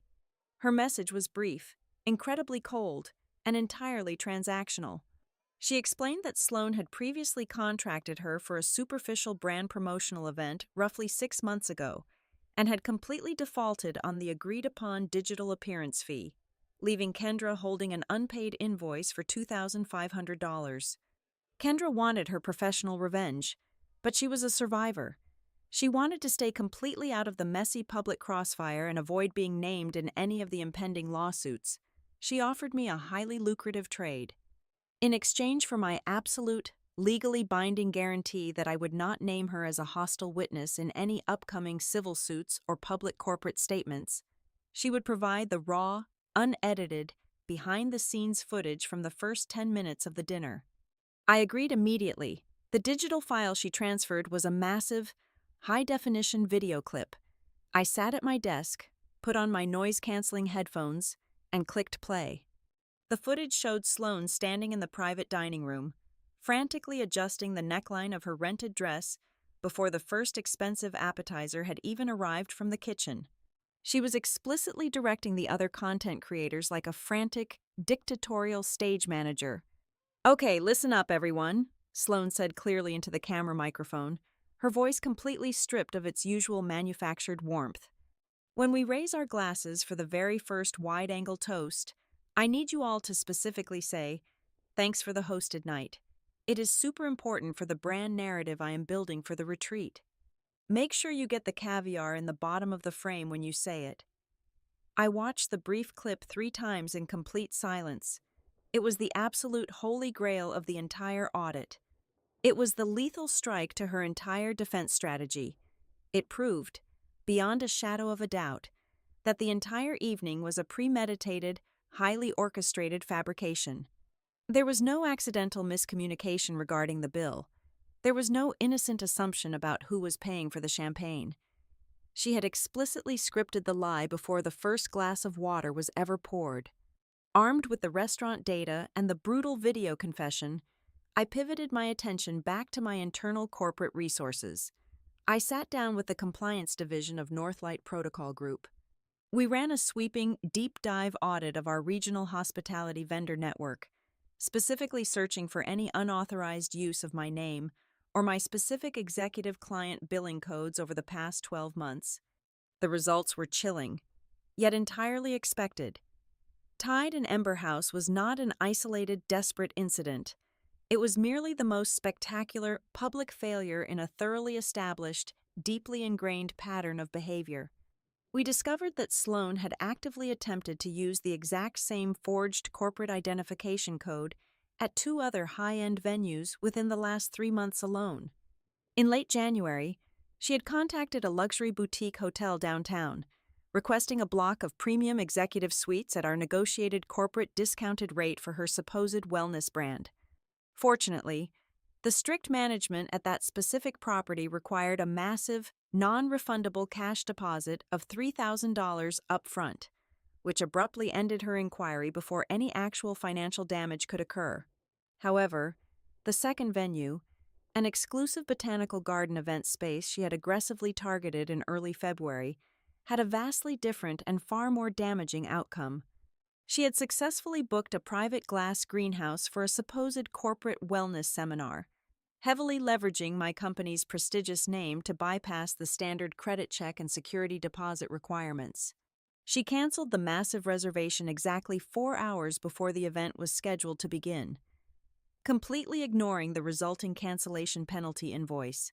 She left the independent venue holding an unrecoverable debt of $1,200. The tired, exhausting narrative of the desperate, misunderstood younger sister was entirely dead. A clear, undeniable, and highly actionable pattern of serial commercial fraud had fully emerged from the digital shadows. I printed every single document. I compiled the forged emails, the point of sale declines, the precise camera timestamps, the vendor audit results, and a certified transcribed copy of Kendra's raw video footage. I placed the massive stack of heavy paper into a thick black leather binder. It was no longer just a collection of receipts. It was a flawlessly engineered dossier of absolute freefall. That evening, I sat down at my quiet kitchen table with my husband. Daniel looked incredibly exhausted. The relentless, buzzing social media notifications and the frantic, crying voicemails from his mother had worn him down to a shadow of himself. He was still desperately clinging to the fragile, lifelong hope that this was all just a terrible, escalated misunderstanding between two women who simply did not know how to communicate. I pushed the heavy black binder across the smooth wooden table. I did not speak a single word. I did not yell, and I did not demand an apology. I just watched him open the cover. For 45 minutes, the only sound in the quiet kitchen was the heavy turning of thick paper pages. I sat perfectly still and watched the last remaining traces of his willful, lifelong ignorance completely evaporate under the harsh, fluorescent lighting. He read the forged email bearing my corporate title. He read the internal corporate logs detailing the stolen billing codes. He read the undeniable transcript of his own sister literally scripting a financial lie to manipulate strangers. When he finally closed the back cover of the binder, his face was completely ashen, entirely drained of color. He did not try to defend her actions. He did not ask me to be the bigger person or give her a chance to explain her side of the story. The devastating weight of the truth had finally crushed the toxic family conditioning. He finally understood that his sister had not simply made a bad, impulsive decision over a few glasses of wine. She was running a systematic, deeply calculated grift, and she was willingly using the safety, the financial stability, and the professional reputation of his own family as her primary weapon. I did not take a dramatic picture of the binder and post it online. I did not draft a lengthy, emotional statement to clear my name on social media platforms. Arguing with frantic strangers on the internet is a zero-sum game played entirely by amateurs who crave attention over resolution. I operate exclusively in the realm of tangible, inescapable consequences. The next morning, I took the master file and created 3 identical, perfectly paginated copies. I had them securely bound and sealed in heavy envelopes. I sent the first package via certified courier directly to my private attorney, authorizing him to begin the immediate drafting of a formal cease and desist order regarding the ongoing public defamation. I sent the second package directly to Adrian Pike and the aggressive legal representation for Tide and Ember House, providing them with the exact, incontrovertible tools they needed to pursue their unpaid invoice to the absolute fullest extent of civil law. The final package was handed directly to the Internal Compliance and Legal Division of Northlight Protocol Group, officially initiating the formal corporate response to the unauthorized, fraudulent use of our proprietary assets. I did not need to scream. I did not need to threaten. And I did not need to lower myself to her chaotic level. I had simply built an inescapable cage out of paper, timestamps, and legal reality, and I had quietly locked the heavy door. There was absolutely nowhere left for her to hide behind the word misunderstanding. The invitation for a private conversation arrived precisely 48 hours after the disastrous dinner. It was not a request. It was a formal summons to the sprawling, impeccably manicured suburban estate of my husband's parents, Patricia and Walter Martin. I knew exactly what this meeting was designed to accomplish. It was the classic, predictable third act of the family damage control playbook. I had sat through this exact staged intervention half a dozen times over the past decade, always ending with me writing a check or swallowing a grievance to maintain the fragile illusion of their perfect family. When Daniel and I walked into their formal sitting room, the atmosphere was thick and suffocating. Patricia was seated rigidly on a pale silk sofa, her hands tightly clasped in her lap. Walter, a retired corporate executive who usually preferred golf over family drama, was standing by the large bay window, looking uncharacteristically gray and exhausted. A silver tea service sat completely untouched on the heavy glass coffee table between us.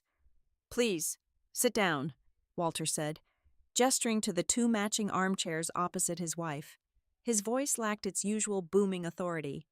We sat. I did not lean back. I kept my posture perfectly straight, my hands resting lightly on the leather portfolio resting on my lap. I was not here as a daughter-in-law. I was here as a senior risk manager attending a final settlement negotiation. Patricia broke the heavy silence first. She leaned forward, deploying the exact same desperate, tearful expression she had used for 30 years to shield her daughter from reality. "Brooke," Patricia began, her voice trembling with practiced emotion. "We know what happened. We know about the terrible misunderstanding at the restaurant, and we know about the ridiculous, angry things Sloane posted online. She was simply stressed and humiliated. But we are a family. We cannot let a silly argument over a seafood dinner destroy us. Walter and I are prepared to write a check this very minute to cover the entire $4,890 balance. We will pay the venue, and we will make sure she takes down those awful videos. You just need to withdraw your formal complaints with your company and that awful restaurant manager." I stared at her, letting the sheer absurdity of her proposal hang in the quiet air of the sitting room. She genuinely believed this was just another minor financial mess she could simply sweep under the rug with a quick bank transfer and a hollow promise. "She is your sister, Daniel," Patricia added, turning her pleading eyes to my husband, trying to exploit the weak link. "Blood is thicker than water. She promises she will change. She just needs a clean slate. You cannot let them press charges against your own flesh and blood." I did not wait for Daniel to respond. I unzipped the leather portfolio resting on my knees. I did not pull out the massive, comprehensive binder I had built. I only needed 3 specific pieces of paper for this surgical strike. I placed the first document on the glass coffee table. It was the clear, printed copy of the forged email bearing my signature and corporate title. Next to it, I laid down the internal payment log showing her attempt to utilize our highly classified executive billing code. Finally, I placed a printed transcript of her explicitly instructing the content creators to lie about the sponsorship. "This is no longer a conversation about an expensive dinner. Patricia," I said, my voice completely devoid of any warmth or familial hesitation. "This is not a petty argument over who ordered the caviar. Your daughter did not make a simple mistake. She actively committed corporate fraud. She forged my signature. She impersonated an executive officer of an international risk management firm. She attempted to steal thousands of dollars using highly sensitive corporate billing architecture to artificially inflate her own failing business." Walter walked over from the window, picking up the forged email. His eyes scanned the document, and the color completely drained from his face.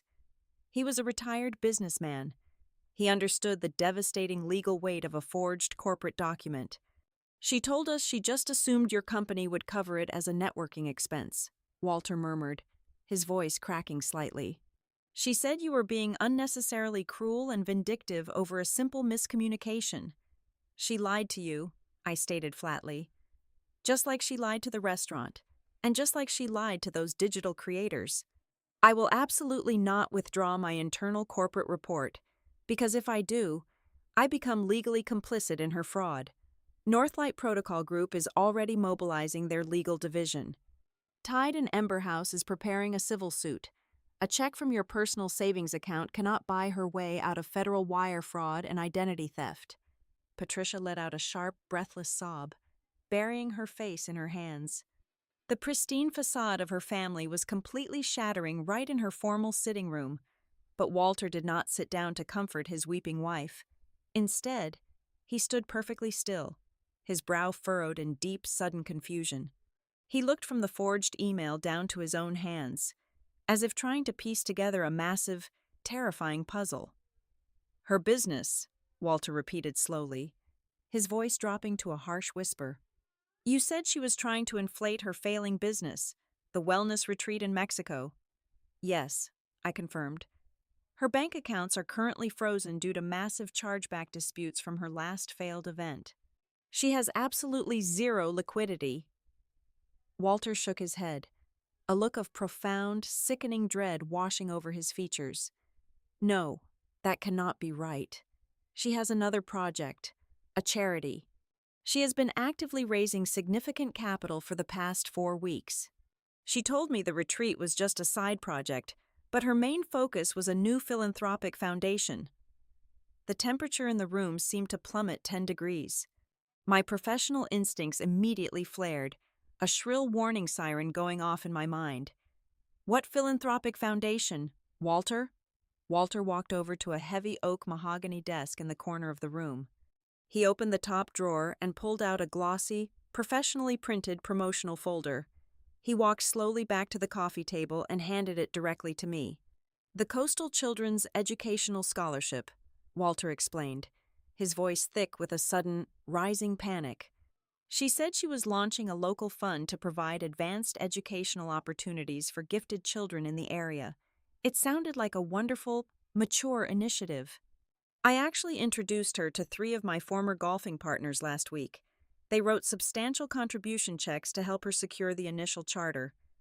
I opened the glossy folder. The marketing copy was sleek and emotionally manipulative, full of buzzwords about empowering the next generation of youth leaders, but I did not care about the text. My eyes immediately locked onto the massive, full-page photograph printed on the right side of the brochure. All the air instantly vanished from my lungs. A cold, blinding shock paralyzed my entire body. It was a picture of Mason. It was a candid, beautifully lit photograph of my 10-year-old son wearing a tailored navy blue suit, smiling brightly while holding a small menu. I recognized the image instantly. I had taken that exact picture on my personal cell phone 3 weeks ago when we went to a local tailor to get him fitted for an upcoming family wedding. I had sent that photo into our private, encrypted family group text message solely for his grandparents to see how handsome he looked. Sloane had stolen it. She had secretly downloaded the private photograph of her own nephew, applied a professional color filter, and plastered it across the center of a fraudulent fundraising brochure. Right beneath his smiling face, a bold caption read, "Our inaugural Young Leadership Dinner, inspiring the bright minds of tomorrow." This was the absolute, catastrophic breaking point. She had not laid a physical hand on my child. She had not yelled at him or locked him in a room, but what she had done was profoundly, unforgivably violent. She had harvested his innocent image, stripped away his right to privacy, and weaponized his face to run an illegal, unregistered financial scam on her father's wealthy friends. She was using my son as a marketing prop to line her own empty pockets. I could not speak. The sheer magnitude of the betrayal completely severed my ability to form words. I just stared at the glossy paper, my hands shaking violently with a rage so pure and concentrated it physically hurt my chest. Daniel leaned over to look at what had frozen me. When my husband saw the photograph of our son in the fake charity brochure, a terrifying, absolute silence fell over him. Daniel was a man who had spent his entire life avoiding conflict. He had swallowed decades of his mother's guilt trips and his sister's toxic behavior just to keep the peace. But looking at that brochure, the lifelong conditioning completely snapped. The deeply ingrained habit of quiet endurance evaporated in a single second. Daniel stood up from the armchair. He did not yell. He did not scream at his mother. The cold, unyielding fury radiating from him was far more terrifying than any loud outburst. He reached out and took the glossy folder from my trembling hands. He looked directly at his father. "How much money did your friends give her?" Daniel asked, his voice low, hard, and completely unrecognizable. "Nearly $15,000 in total," Walter whispered, looking utterly devastated, realizing he had just inadvertently aided his daughter in a massive financial crime. Daniel turned his gaze to Patricia, who was now staring at the brochure in absolute, horrified silence. The tears had completely stopped. "Stop talking," Daniel commanded his mother, his tones slicing through the room like a steel blade. "Do not say another word about blood. Do not ever ask my wife to be the bigger person again. You wanted to write a check to make the restaurant bill go away? You cannot pay this away. Your daughter stole my son's face to run a con on my father's friends. She put our child's identity into a fraudulent financial document. Daniel, please, Patricia gasped, reaching a trembling hand out toward him. She did not mean to hurt Mason. She just needed a good picture to show the investors. We can just ask her to reprint them without his face.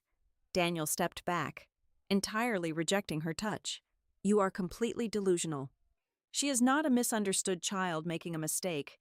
She is a predator, and you have spent my entire life feeding her.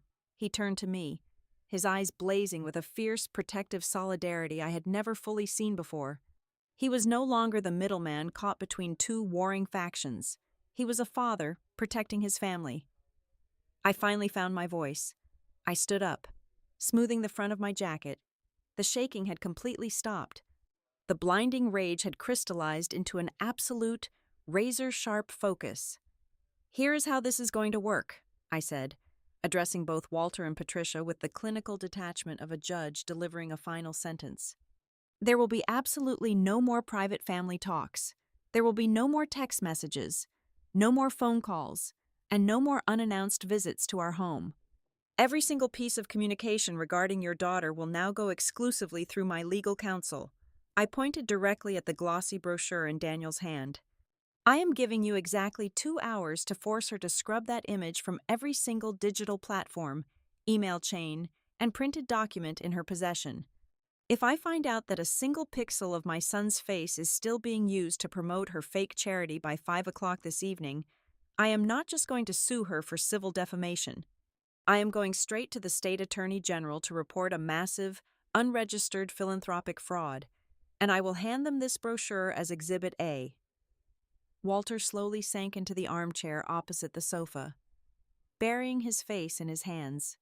He looked like a man who had just watched his entire legacy burn to the ground.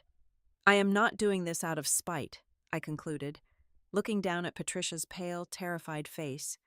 I am doing this because it is the only way to permanently lock the door. I will pursue every single legal avenue available to me, and I will not stop until she is fundamentally incapable of ever using my family's name, my company's resources, or my child's face ever again. I picked up my leather portfolio from the coffee table, leaving the forged email and the transcript sitting next to the untouched silver tea service. Daniel placed a firm, protective hand on the small of my back, and we walked out of the heavy front doors together, leaving the shattered pieces of their toxic illusion entirely behind us. The formal request for a civil mediation arrived exactly 1 week after the catastrophic dinner. It was a predictable, desperate legal maneuver orchestrated by the defense attorney Sloan had somehow managed to retain on a maxed-out credit card. The premise of the meeting was completely transparent. Her lawyer wanted to assemble the restaurant management, their legal counsel, and myself in a neutral conference room to aggressively negotiate a quiet settlement.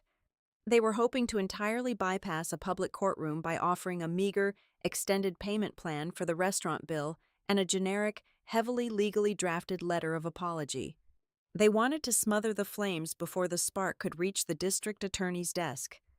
I agreed to attend the mediation, but I did not prepare for a casual settlement discussion.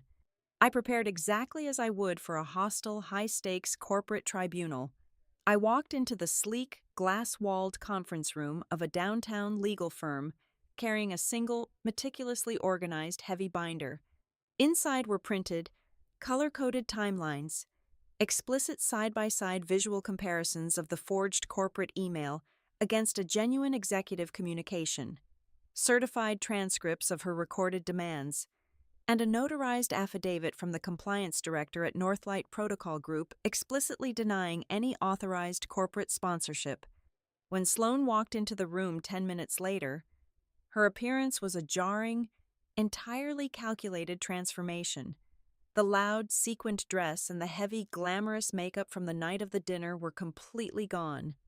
She wore a modest, pale beige sweater, her hair pulled back into a simple, unstyled knot, and she wore absolutely no jewelry. She was aggressively playing the role of the overwhelmed, financially drowning victim. She sat down next to her lawyer, keeping her eyes cast downward, clutching a tissue in her hands. Her entire physical posture was designed to make me look like a ruthless, unfeeling corporate machine actively crushing a vulnerable family member. The independent mediator, a stern man with silver hair, formally opened the session. Sloane's attorney immediately took the floor, launching into a highly practiced, emotionally manipulative narrative. My client is fully prepared to take responsibility for the slight misunderstanding regarding the final check, her lawyer began, using a smooth, pacifying tone. She was operating under extreme, crushing financial pressure regarding her startup business. The communication between family members was completely ambiguous. She genuinely believed there was an implicit agreement that the corporate account would absorb the networking costs.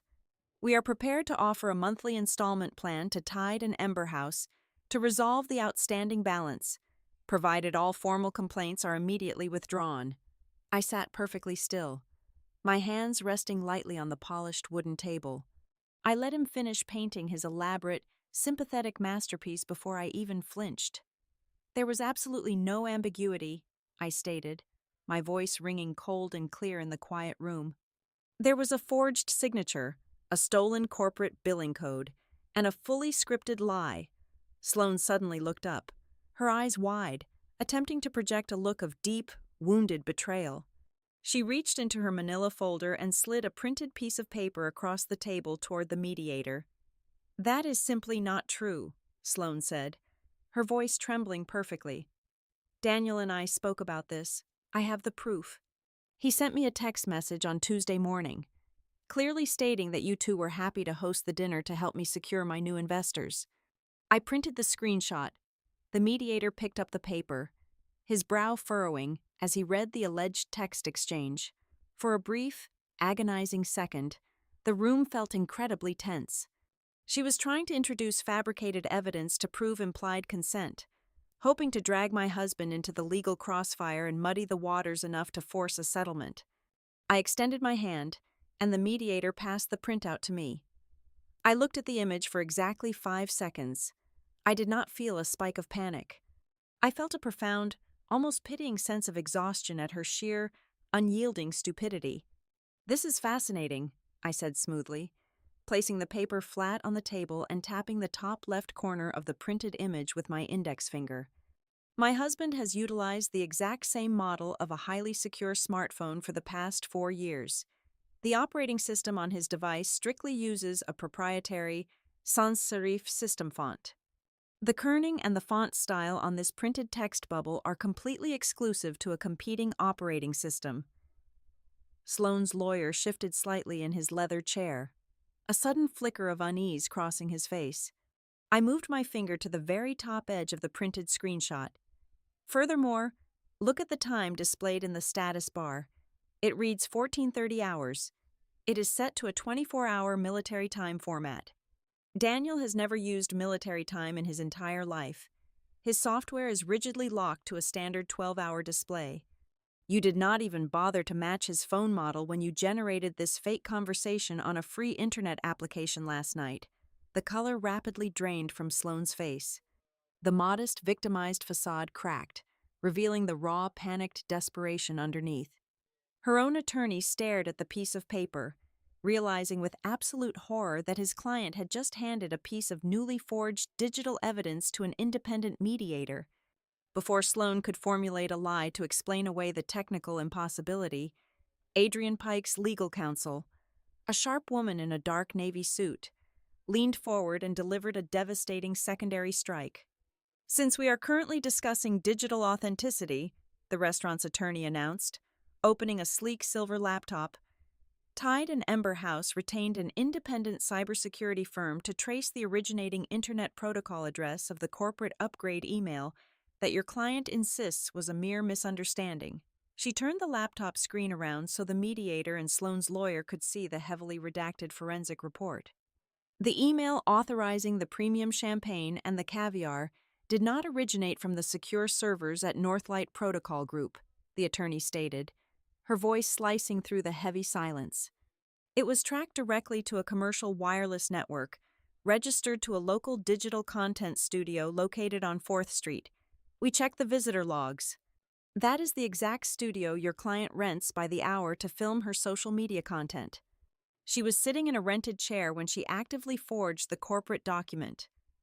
Sloane shrank back into her chair as if she had been physically struck. The walls of the mediation room were rapidly closing in on her. The payment plan strategy was completely dead in the water, but I was not finished. The trap needed to be sealed permanently. There is one final matter regarding the claim of a simple family miscommunication, I said, gesturing to Adrian. Adrian tapped his tablet, connecting it to the large monitor mounted on the conference room wall. The screen flickered, revealing a live video conference feed. Sitting in the center of the frame, looking incredibly bored but undeniably lethal, was Kendra Bloom. Sloane let out a sharp, choked gasp, her hands flying to her mouth. She knew exactly what Kendra was about to do. "Ms. Bloom," the restaurant's attorney said clearly toward the microphone, "could you please confirm for the record the exact verbal instructions you were given by the defendant prior to the dinner service?" Kendra leaned closer to her webcam, her eyes locking onto Sloane's terrified face through the digital feed. She explicitly instructed the entire group to look at the cameras and loudly thank the host for the sponsored night, Kendra testified, her voice completely devoid of any sympathy. She told us it was crucial for her brand narrative. At no point did any actual host approach the table, nor did anyone verify they were paying. The entire scene was completely staged to make her look like she had wealthy corporate backers. The connection was terminated, and the monitor faded to black. The absolute destruction of Sloane's defense was complete. Every single layer of her lie had been surgically peeled back and exposed to the harsh, unforgiving light of documented reality. The misunderstanding argument was entirely vaporized. Cornered, stripped of her fake evidence, and facing imminent, severe legal consequences, Sloane finally snapped. The demure beige sweater could not contain the venom that suddenly erupted from her. She slammed her hands down on the polished table, glaring at me with pure, unadulterated hatred. "You are completely ruining me," she screamed, her voice echoing violently off the glass walls. "You have all the money in the world. You could have just paid the stupid bill. Now you are intentionally destroying my livelihood. That dinner was the only way I was going to secure the cash deposits for my business retreat. You are ruining my entire career over a few bottles of wine." The room fell dead silent. The mediator stopped taking notes. I did not react, but internally, a massive steel door slammed completely shut. She had just made the final, fatal mistake. The attorney representing the restaurant slowly closed her silver laptop. A sharp, predatory smile touched the corners of her mouth. "Let the record reflect," the attorney said smoothly, her eyes gleaming with absolute legal victory, "that the defendant has just explicitly confessed, in front of an independent mediator, that the impersonation of a corporate officer and the subsequent theft of high-end services were executed specifically for commercial gain and to defraud potential business investors." Sloane's lawyer buried his face in his hands, letting out a long, defeated sigh. He knew it was over. By screaming that her livelihood and her investor deposits were tied to the dinner, she had legally elevated her actions from a simple unpaid restaurant tab to a severe case of deceptive business practices and commercial fraud. The potential financial damages and legal penalties had just quadrupled in a matter of 10 seconds. The mediator quietly closed his thick binder. "It is entirely clear that we have reached a definitive impasse today. This mediation is formally concluded. The civil complaints will proceed through the official judicial channels." I stood up, methodically gathering my color-coded timelines and the notarized corporate affidavit, and placed them neatly back into my heavy binder. Sloane was hyperventilating now, tears of genuine terror streaming down her face, aggressively whispering to her lawyer, who was actively shaking his head and refusing to look at her. I did not offer a parting word. I did not gloat, and I did not demand an apology. I simply turned and walked out of the glass-walled room, the heavy door clicking securely shut behind me. As I walked down the long, carpeted hallway toward the elevators, I felt a deep, chilling calm wash over me. The legal victory was absolute, the financial trap had perfectly executed, and the restaurant was entirely positioned to destroy her fraudulent business model. But I did not smile. I did not celebrate early. I pressed the button for the lobby and watched the digital floor numbers count down. The civil litigation and the corporate audits were heavy, brutal weapons, but I knew the true, final knot of this entire ordeal had not yet been untied. The ultimate resolution was never going to happen in a sterile legal office. It was going to happen at home. The collapse of an elaborate illusion is rarely a sudden, explosive event. It is usually a slow, methodical dismantling, a structural failure brought on by the undeniable, crushing weight of compounded consequences. In the long, quiet weeks following the disastrous mediation session, my sister-in-law did not experience a cinematic, screaming downfall. Instead, she experienced a clinical, relentless legal audit of her entire existence. Faced with an insurmountable mountain of verified digital evidence, forensic internet data, and independent eyewitness testimony, her defense attorney effectively threw in the towel. He bluntly advised her that dragging the matter into a public, litigated courtroom would not only result in a devastating financial judgment, but would also formally enter her fraudulent corporate actions into public, permanently searchable judicial records. She had absolutely no leverage left. She was completely cornered by the very reality she had spent her entire adult life trying to outrun. She ultimately surrendered and accepted the comprehensive civil settlement agreement. It was a brutal, airtight legal document that left absolutely no room for interpretation or future manipulation. The terms dictated by the independent arbitrators were absolute. She assumed complete legally binding responsibility for the total restaurant invoice. She was forced into a strict, court-ordered 24-month payment plan to fully restitute Tide and Ember House, a plan that included all accrued high-yield interest and the heavy administrative legal fees her stunt had generated. Furthermore, she signed a permanent, irrevocable cease and desist order regarding Northlight Protocol Group. She was legally barred from ever utilizing my name, my professional title, or the corporate identity of my firm in any capacity whatsoever, whether personal, commercial, or digital.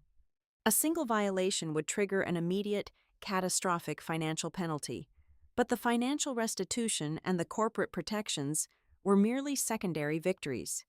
The absolute most critical component of the entire legal process was the ironclad injunction I secured regarding my son. The settlement included a severe, highly specific legal clause that permanently prohibited her from publishing, distributing, or utilizing any photographic, digital, or physical likeness of Mason. The fraudulent charity brochures she had printed were confiscated and completely incinerated under legal supervision. Her personal computers and digital hard drives were wiped of his image by a contracted third-party legal service. If she ever attempted to use my child as a marketing prop to solicit funds or farm online sympathy ever again, the financial penalties outlined in the contract were severe enough to instantly bankrupt her. I had successfully built an impenetrable, permanent legal fortress around my son's digital identity. The threat was entirely neutralized. Back at the sprawling executive offices of Northlight Protocol Group, the internal corporate atmosphere had completely shifted from quiet suspicion to overwhelming professional respect. Marcus Thorne and the vast compliance division officially closed their investigation into my conduct, completely clearing my name of any negligence or unauthorized utilization of corporate funds. In fact, the meticulous, evidence-based strategy I had employed to contain the crisis actually resulted in a massive structural improvement for the entire international firm. The forged email incident successfully exposed a critical vulnerability in how our regional vendors verified last-minute executive upgrades. Because I had brought the hard digital evidence to light, instead of quietly paying the bill to hide a messy family embarrassment. The company's board of directors immediately implemented a mandatory two-factor authentication protocol for all high-tier hospitality authorizations across the globe. My professional reputation was not merely salvaged, it was significantly elevated. I had taken a toxic, highly volatile family ambush and successfully converted it into a masterclass in corporate risk mitigation. The profound ripple effect of that night extended far beyond my own corporate office.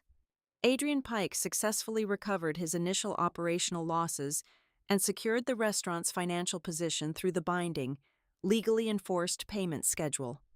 But he also fundamentally changed how Tide and Ember House operated on a nightly basis. He instituted a rigid, mandatory verbal confirmation policy for any corporate host attempting to modify a private dining reservation. The systemic hospitality loophole that had allowed a desperate, broke woman to order thousands of dollars in vintage champagne simply by dropping an executive's name was permanently closed.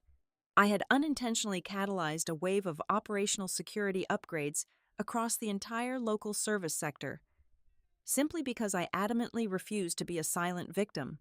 However, the most profound and permanent transformation occurred within the private walls of my own home. Daniel, my husband, had completely shed the heavy, suffocating weight of his lifelong role as the designated family peacekeeper. The undeniable, documented proof of his sister's calculated predation and his parents' willing, toxic complicity had finally severed the heavy strings of guilt that had controlled him for 35 years. We sat down together in our quiet living room and drafted a new, uncompromising set of rules regarding his extended family. The exhausting era of turning a blind eye and silently absorbing the chaos was completely over. We established a rigid, unyielding boundary. Absolutely every single interaction, invitation, or request for assistance from his parents or his sister had to be submitted in explicit written detail. There would be absolutely no more spontaneous, unannounced visits to our property. There would be no more tearful late-night phone calls begging for emergency loans or last-minute financial favors. We made it abundantly clear to his parents that any violation of these new terms, any attempt to manipulate our generosity, or any display of disrespect toward our household rules would result in the immediate and total revocation of their access to Mason. We built a massive, reinforced wall around our peace, and we stood together at the heavy iron gate. Several months later, the stifling, oppressive heat of the long summer had finally begun to break, giving way to the cool, crisp, beautiful evenings of early September. We decided to host a belated, incredibly small celebration for Mason's successful transition into his new academic school year. There were no rented mahogany private rooms, no elaborate 5-course tasting menus, and absolutely no imported imperial caviar. We simply sat out on the worn wooden deck in our own private backyard. Daniel stood by the rail, grilling simple, perfectly charred hamburgers over smoking charcoal. The only invited guests were Mason's 2 closest friends from the surrounding neighborhood. There were no blinding ring lights, no loud digital content creators, and no fake, performative toasts for an invisible camera lens. The only illumination came from the soft, yellow string bulbs hung across the wooden patio pergola and the fading orange glow of the setting autumn sun. Mason sat at the rustic patio table, his face smeared slightly with bright red ketchup, laughing uproariously at a terrible joke his best friend had just told. He looked completely relaxed, entirely unburdened by adult expectations, and radiantly, genuinely happy. As I walked out of the kitchen and set a large platter of freshly sliced watermelon on the center of the table, Mason looked up at me. A bright, profound smile illuminated his young face. "You know," he said, taking a massive, messy bite of his hamburger, his voice filled with the simple, piercing honesty that only a child truly possesses. "I really like a real dinner much better than a VIP dinner." The simple words caught slightly in my throat, bringing a sudden, overwhelming wave of fierce, protective emotion rushing over me. I smiled back at him, reaching out to gently brush a stray lock of dark hair away from his forehead. "Me too, buddy," I whispered softly. "Me too." Later that night, long after the backyard was completely dark and the entire house had settled into a deep, comfortable, undisturbed silence, I sat alone on a tall stool at the kitchen island. I opened the glowing screen of my laptop and securely logged into my personal banking portal. I navigated directly to the dedicated, high-yield savings account we had established specifically for Mason's future university tuition. I initiated a new digital transfer. I carefully typed the exact numeric value into the empty field, $4,890. It was the precise, exact sum of the fraudulent restaurant bill I had calmly walked away from all those months ago. It was the exact amount of money my sister-in-law had desperately expected me to surrender in the name of keeping a toxic, fake family peace. I firmly clicked the button to confirm the transaction. I sat in the quiet room and watched the bright green verification message illuminate the screen, confirming that the substantial funds had been successfully deposited directly into my son's secure future. As I closed the heavy silver lid of the laptop, I sat in the stillness of the dark kitchen and realized a fundamental, undeniable truth about navigating this chaotic, demanding world. Sometimes, the absolute greatest power you can ever wield over someone who is actively trying to exploit your kindness is not screaming at them in a crowded room. It is not forcing them to their knees or demanding a tearful, empty public apology. True power, the rare kind of power that actually protects your peace and your family's future, is the quiet, clinical ability to simply refuse the burden. It is the unwavering strength to stand up, separate the checks, separate your lives, and silently step back, allowing the devastating, inevitable consequences to finally hunt down the right person. Thank you so much for listening to this story today, and I would love to hear where you are tuning in from. So please drop a comment below so we can connect and share our thoughts.